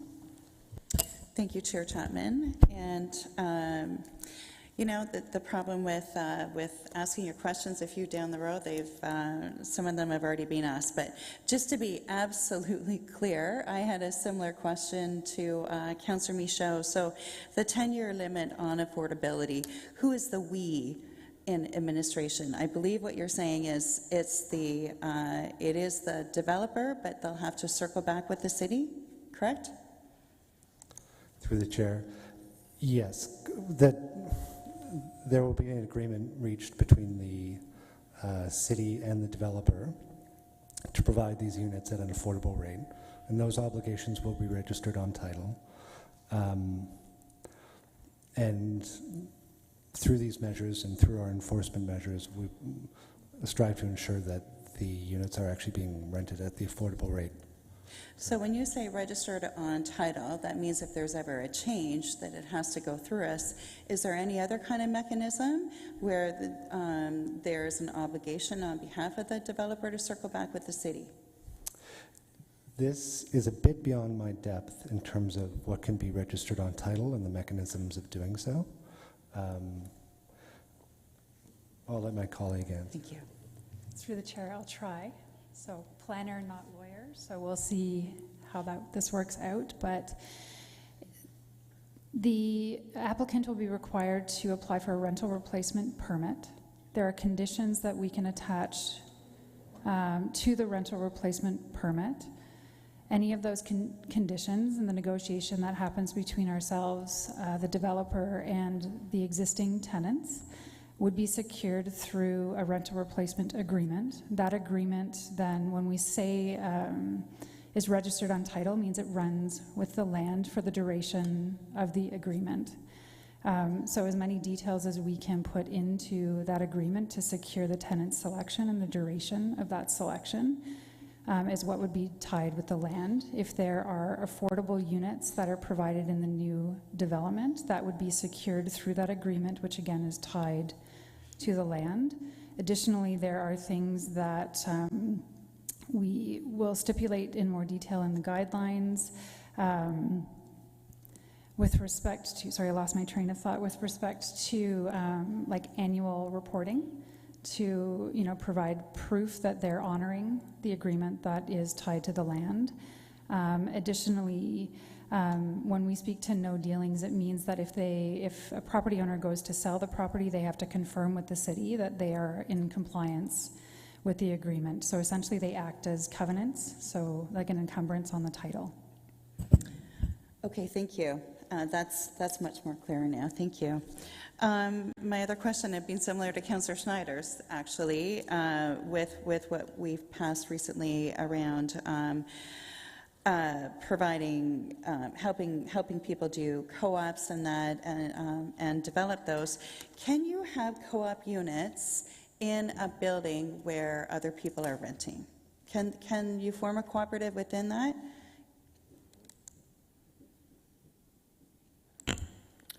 Through the chair, it depends on the structure. So there are potential co-ops where you have a partial ownership and there would be guidelines and that you would adhere to. You have to be an owner occupied. It may allow you to sublet the same way a condominium is not necessarily all ownership. You can sublet or re-rent your condominium unit. So it is really specific about how either the co-op is set up and the rules that it's governed by, and the same is true for condominiums. It depends on what's referred to as the declaration, which are the rules that all condominium owners have to abide by. Thank you. Thank you. Next we have Councillor Ioannidis. Thank you. Garrett, I want to continue with that. So if the owners apply for a condo and part of one of the conditions on the condo is you can't, as an owner of the condo, can't rent it, so unless you're family, how does that work? Through you, Madam Chair. So I'm not sure I understand the question, but so what we have allowed for in our bylaws, there are some purpose-built rentals that apply for condominium status immediately. They often will register a condominium, and there'll be 100 condominium units, but they're owned by the same rental company and they're rented out. This does not prohibit anyone from doing that. If there is a condominium declaration and there are rules to say you can't sublet your unit, you can't re-rent, then if that was a potential off-site unit that the landlord was anticipating, they would be offside from the condominium declaration that's on title for that property. So that wouldn't be an appropriate off-site unit. They would have to find another off-site unit and go from there. So what if they can't find an alternative unit, then what happens? No approvals? Through you, Madam Chair. So there is an obligation to find the alternative rent. There are also 3 options. In the bylaw, we did have, I don't want to say general language, but we did have to say an equivalent or comparable unit, noting that our vacancy rate is low and it may be challenging. If there is not an opportunity to relocate or to find an alternative or comparable unit, then we would have to look at that and discuss with the developer and the tenants what the other options could potentially be. We haven't had a 0% vacancy rate in the last little while. It is challenging to find a rental unit. I'm not suggesting that's easy, but that would be the responsibility before the demolition would be able to be permitted. Okay, so if they can't find a rental unit, but let's say the rental unit is $2,500 and the affordable portion of it is $800, so you're saying the owner's got to pay the difference? And how's that managed? Through the chair. Yes, correct. The way we anticipate elaborating this in the guidelines is that the developer takes a lease with the replacement unit and in turn enters a sublease with the tenant that's being displaced for the affordable rate. And so the developer pays that difference for the period during construction. So the way we modeled it out, anticipating roughly a 30-month construction period, resulting in the developer paying that difference for that period of time. Okay. Yeah, and then my last question. So the only way to trigger this bylaw is if there's six or more units, correct? So in theory, I could buy 5 houses in a row and this wouldn't trigger anything if they're all single-family homes. The way the bylaw has been defined is that if an application comes forward for a development that includes multiple properties containing a total of 6 or more rental units, then those units will be considered as part of, subject to the same related planning application and will be subject to the bylaw. Okay, so 5, it wouldn't. Okay. Yeah. All right, thanks. Thank you. Councillor Davey. Yes, thank you. Just before I continue, I think it's probably important that staff explain why that is, just for the record, why 6 and not less. Through the chair, the 6-unit minimum is established by the Municipal Act. Thank you. Yeah, just want to make sure that was that was clear. Actually, first, Madam Chair, I'm prepared to move this item at the appropriate time. I just have one more question, though. Forgive me if it was in the report and I missed it, but I'm still unclear how this fits in with inclusionary zoning. So supposing in 3 years' time we set the inclusionary zoning rate at 2%, a 300-unit condo would have 6 units then of affordable housing. Does that cover this off, or is it double dipping, or however you want to phrase it? Through the chair, my understanding at this time is that inclusionary zoning provisions would run in parallel with the requirements under the rental replacement bylaw. So inclusionary zoning affordable units would be collected in addition to the units secured through this bylaw. Okay, and why and when do we make that decision? Can we make that decision when we change the inclusionary zoning rate?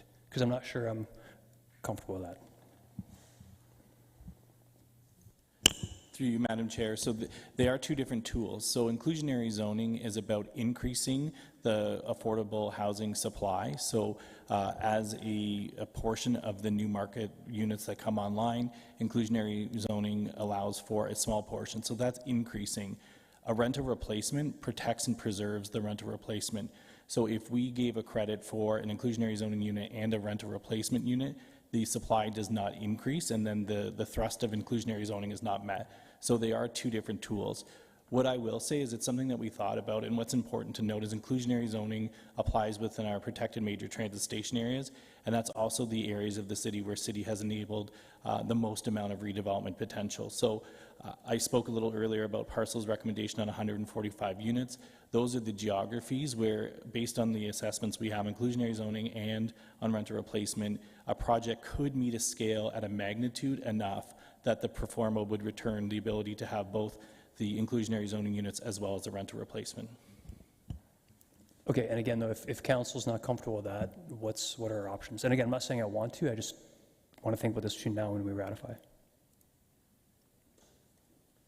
Like if we don't want to see it doubled, we want to see it, like I'm more interested right now in making sure the people that are being displaced are covered off. Through you, Madam Chair. So Council has already implemented an inclusionary zoning framework, and those are in front of the Region of Waterloo for approval and implementation. I would say that's something that I would suggest before we make any decisions or revisit decisions on either renter replacement or inclusionary zoning. Let's monitor it, let's evaluate, and then as part of reporting back, we can report back to Council. And if we do see an area of growing concern, I would suggest we revisit it at that time. Thank you, Mr. Stevenson. I'll have comment as well at the appropriate time. Okay, Councillor Deneau. Thank you, Chair Chapman. I just want to go back to the clarification of units. So 5 houses with 1 rental family is 5 units.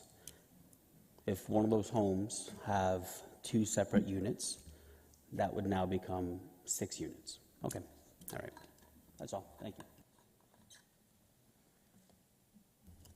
Okay, looks like those are all the questions. Can we get somebody to move the motion? Oh, Councillor Davey already did that. Comments? Councillor Michaud. Thank you. I will approve this tonight. I want to commend the staff. This is a large body of work that you've done, and it's taken a long time to get here. I'm not saying there's not more work to be done, because we all know that there is. This is just one of the tools in the toolbox to try to fix this housing crisis that not just Kitchener, but a good part of the province, the country, is in.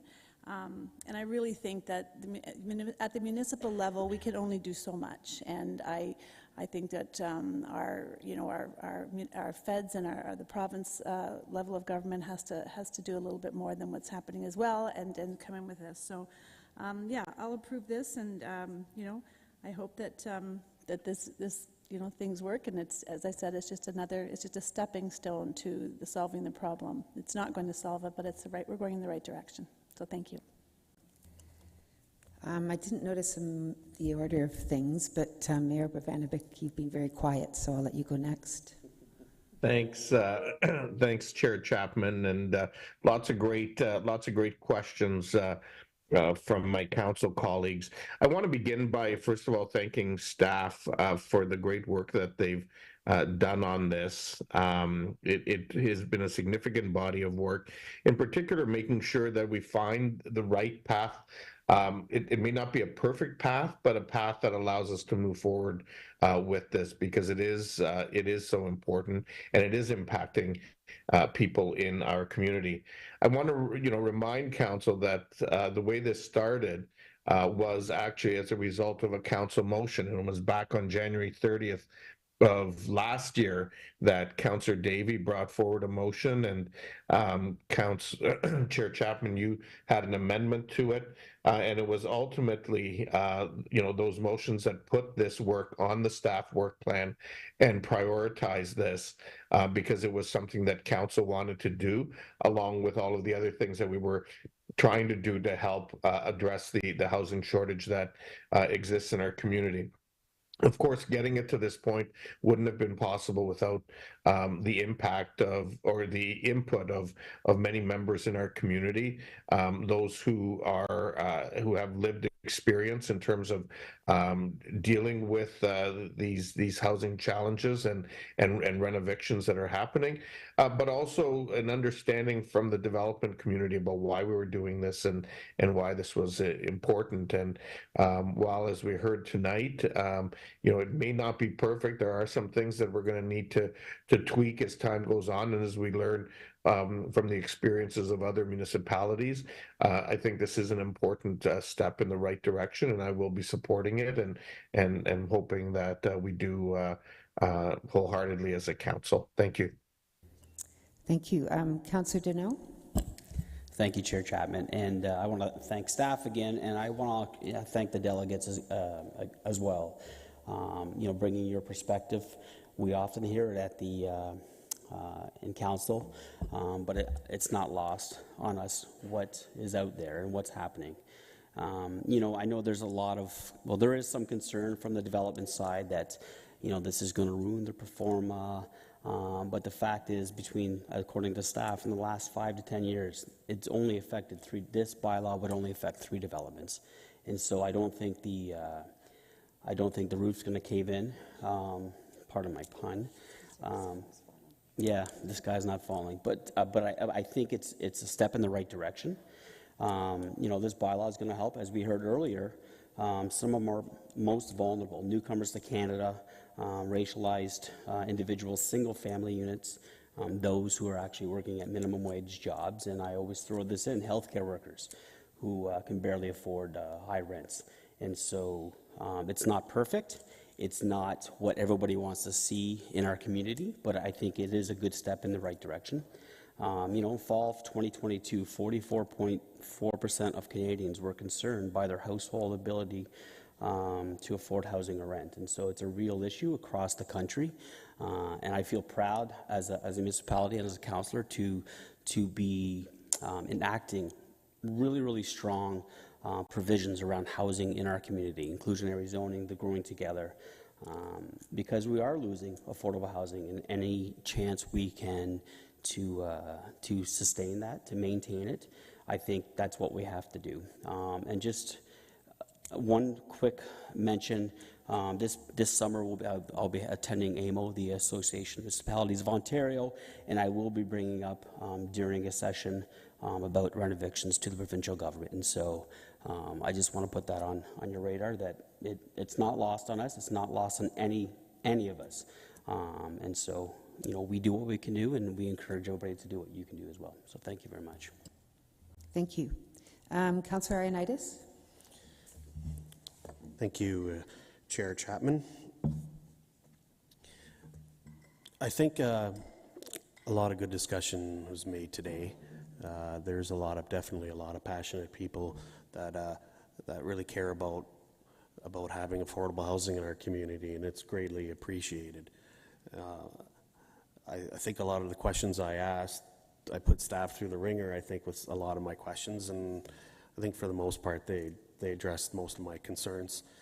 I will definitely be supporting this, but I want to make sure that it's well understood that, and the analogy was the finger, the city of Kitchener. I know everyone looks at us to solve all the issues of all the affordable housing crisis that it is, but the reality is we're not the ones that can do all this work, and we can't do this alone. And I know this is a small percentage of what we can do. I look at this as there's a gaping wound, and all we're doing is putting on a Band-Aid here, a Band-Aid there, and a Band-Aid there. It's not really helping the issue. In fact, I think the infection's going to come, and it's going to get worse. So that's where I kind of look at it like this. So, well, that's why I always, when we have folks come here, I don't think it's cynical when we say, have you lobbied to the other levels of government? Because they're the ones that have the capacity to make way more change than us. And that's where I encourage everyone to focus on, is to focus more on that advocacy to the other levels of government, because they're the ones that have the capability to change laws and everything else that's needed to solve this issue. We can only do the little Band-Aids, which I feel, it's not great, but it is what it is. So, anyways, I'll be supporting this. Thank you. Councillor Stretch. Yes, thank you. I'm planning to support this as well, but I did send an amendment on, so you should see it in front of you. So it's that staff be directed to report back a year from now, in June 2025, reviewing impacts of our bylaw thus far, and then update on any renovictions bylaw as you suggest above happening in Ontario. So hearing from some of my colleagues, this being the very beginning, that first step, I'd really like to see this work continue so that we are aware and not playing catch up on what's happening, but we are being up to date and as progressive as we can in protecting our renters and our affordable housing. Is that it? Okay, we'll vote on that shortly. Councillor Davey. Thank you. Actually, yes, I'm happy to see that amendment because it probably makes some things easier for me too. I just wanted to basically say that I was proud, actually, as Mayor Benovich mentioned, I brought this forward a while back, and I believe it was unanimous support of council at the time to look at this, because this is a serious issue we have to deal with if we're a caring, compassionate community. The only part I struggle with, that I will always struggle with, is the reality of how it will impact general housing supply. And for those that aren't aware, one of the reasons, or the primary reason, that everything is so unaffordable housing-wise is our general supply crisis. Canada has the lowest number of homes per person in the G7 countries. Ontario has the lowest within Canada of all the provinces, and Kitchener, our region, is second, I think, only to Toronto in terms of being the lowest within the province. That's why you see us continually hitting record highs in terms of rent for one-bedroom and two-bedroom apartments. That's the sole reason. So that only gives me pause because in situations like this, because we are going to be slowing some of the general development, the new homes that are going to be built as a result of this. I'm still prepared to support it, mostly because we do have those other pieces that Mr. Stevenson mentioned earlier. We did fantastic work with a thing called Growing Together, which will help us grow our overall supply. And frankly, this council has been bold enough to add number of homes and floors to apartments at the very late stage, as well as even within that Growing Together at a late stage. So I'm prepared to see how these things balance out. But what I really hope to come from this is, and I believe one of the delegates mentioned it, and that is when developers are looking to develop in our city, this is really sort of a red light on some of the affordable spots in our city. Fill in the gaps that don't already have affordable housing first. Like, this is going to slow them down a little bit in those specific properties, and I think that's appropriate. I'm hoping it doesn't affect to the degree that I fear, but this, like as Councillor Ioannidis said, realistically, the provincial government and the federal government are really the only ones that can solve this, because it's more of an income situation. And in the long run, if we continue to pump affordable housing at the expense of general supply, what that means is, well, it's even happening now. People that have high incomes can't afford a home because homes are, $800,000. So you're going to have this level of low affordability, then no one can afford anything in between, then only the ultra-rich will be able to afford. So you have to make sure we're cognizant of that as well. So sorry, long diatribe, but I am very happy with the work the staff has done on this. I'm confident that we'll be able to work through it, and thanks to Councillor Stretch, because I do want to explore more this idea of providing an affordable home within a certain radius, and also I'm worried about the inclusionary zoning, but I'm prepared to park that until June 2025 when this comes back. Thank you. Thank you for your comments. Councillor Johnston. Thank you, Chair Chapman. And much of what I wanted to say has already been said as well, but I do want to thank staff. I know that you have put your heart and soul into this. You have spoken with many people in the community. You've looked at what other communities are doing, and you've worked hard to try and come up with the best solution that we can start with in Kitchener. And I have full confidence, along with the amendment that Councillor Stretch has put forward as well, that we'll be looking at reviewing on a regular basis how this is going. And I think what you're hearing from Council is that we're a group of people that want to hear. We want to work with you to do tweaks on it when needed. It's not something that's set in stone. We know it's not perfect. It's a start. And this is where we're at. So thank you so much. I know this has been, it comes from the heart. So thank you. It also comes from the heart from Council. And I want to thank Councillor Davey, who first proposed this probably 18 months ago now. It's all a blur. There's been a lot that's gone on since then. So a sincere thank you. And we truly do have a council that cares and wants to move forward on this.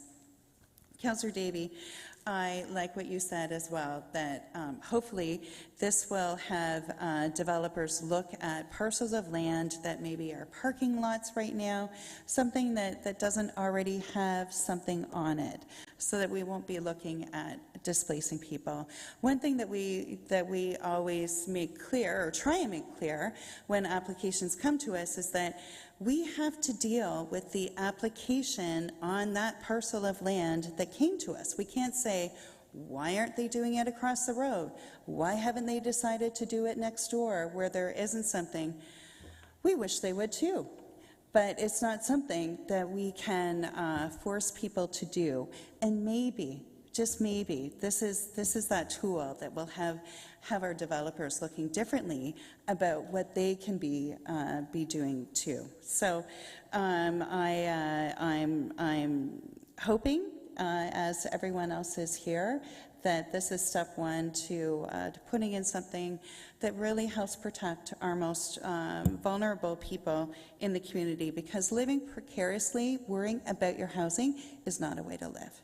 Thank you. Thank you. Councillor Snyder. Thank you, Chair Chapman. I want to add to the thanks for the delegations that came in and spoke tonight, and thanks for your passion on this. I believe that you've been heard loud and clear. I want to thank Councillor Davey for the original motion and Councillor Chapman for adding the amendment to that one, which Council passed unanimously, and then staff for your incredible work on this. I think collectively as a council and staff, we're on the same page on this. We all really care. So much has been done, and I can't say it enough how much work our staff have done in so many areas with growing together, inclusionary zoning, enabling 4 units, adding up to 2 additional units for a total of 3, for building Kitchener together, and for the recent not-for-profit affordable and co-op housing incentive pilot.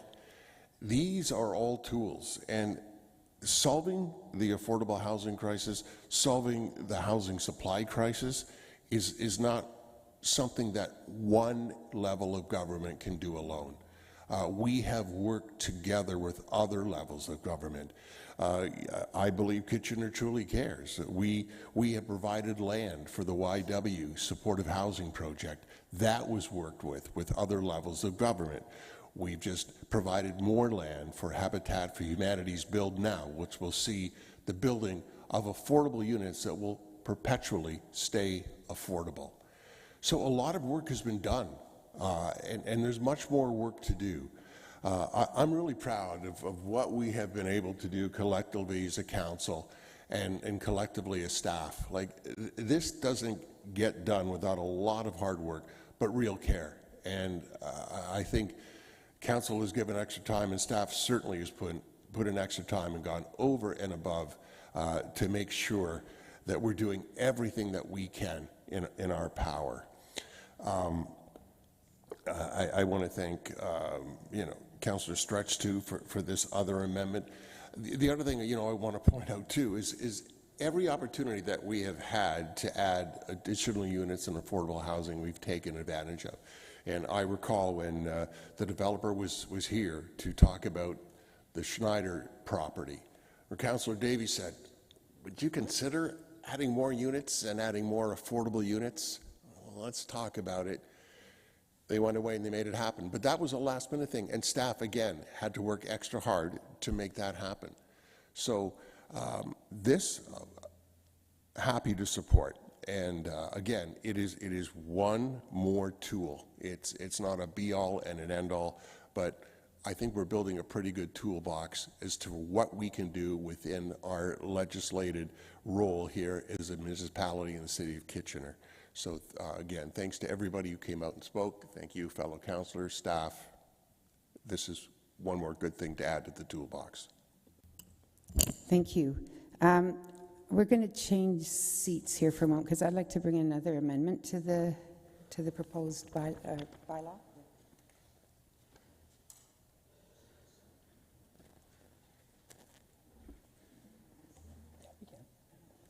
It's fine.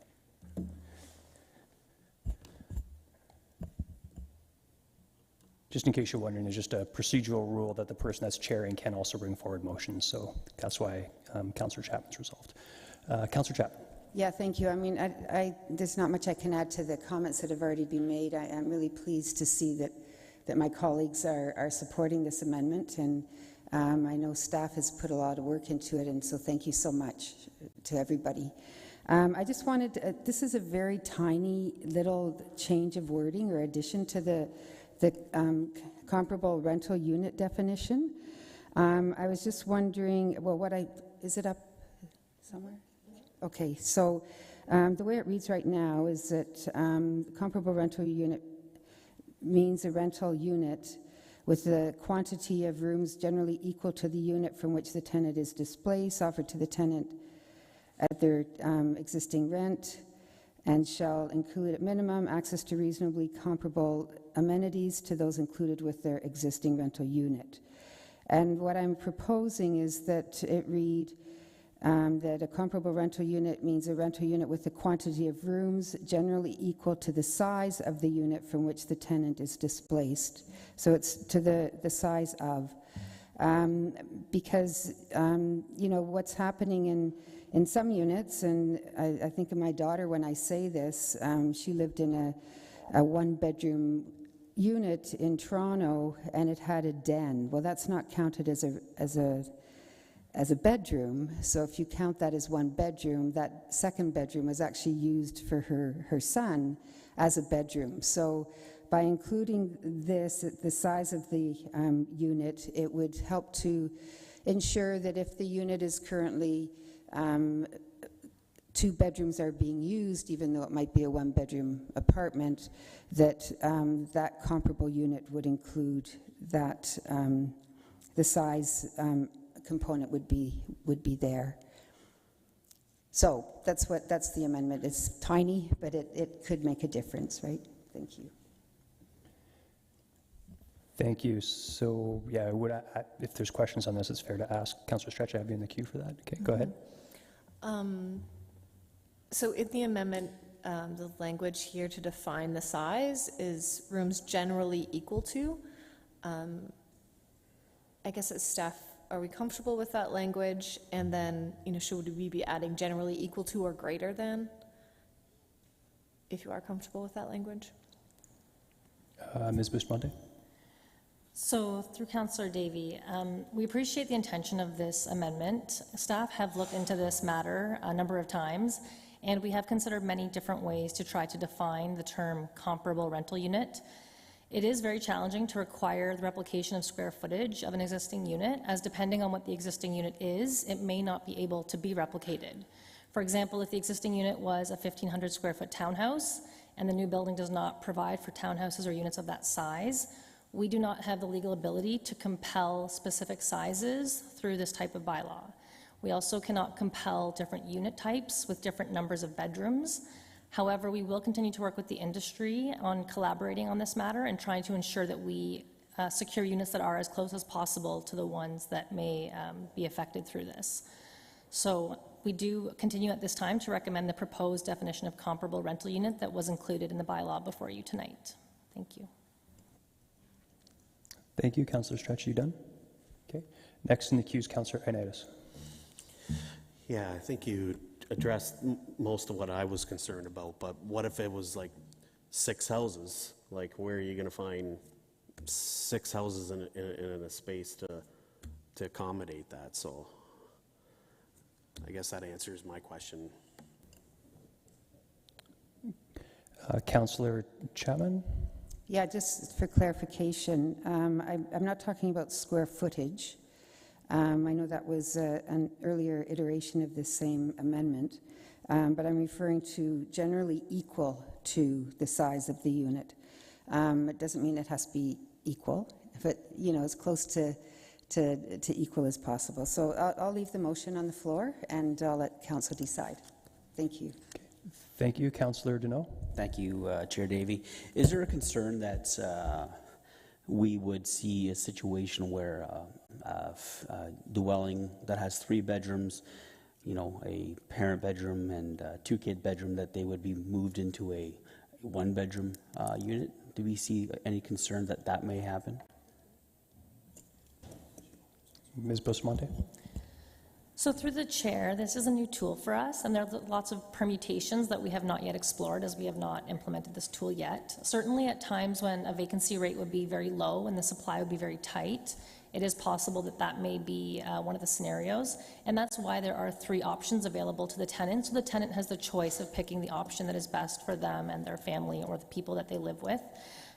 As I said before, this agreement would be registered between the property owner, the tenant, and the city, and so we would work with the property owner or developer to find the best comparable option available in that scenario. All right, awesome, thank you. Okay, thank you. There's no one else in the queue. Just actually look into the clerk just for clarification. So I should take the amendment vote, but then because I move the main motion, go sit for the main motion? Okay, just want to make sure. So we are going to vote on Councillor Chapman's amendment only at this time, and it is on the screen before you, and a recorded vote has been called. And for the record, I should vote there, you should vote here.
I'll state it verbally too.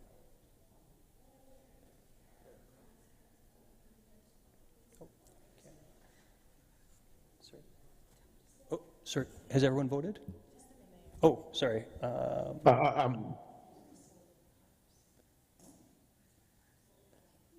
Sir, did everyone vote on this? Oh, sorry, Mr. Mayor. I'm opposed. Opposed.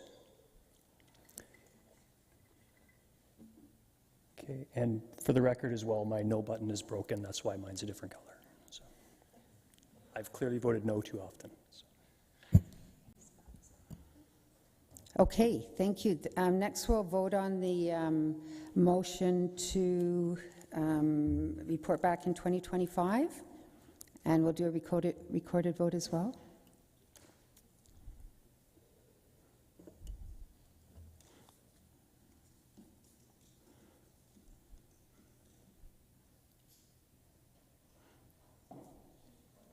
Oh, and Mayor Vanderbeek? I'm in favor. In favor. So that, is that up yet? I can't see. But that passes unanimously. And finally, on the original report and motion, a recorded vote I'd ask for, please.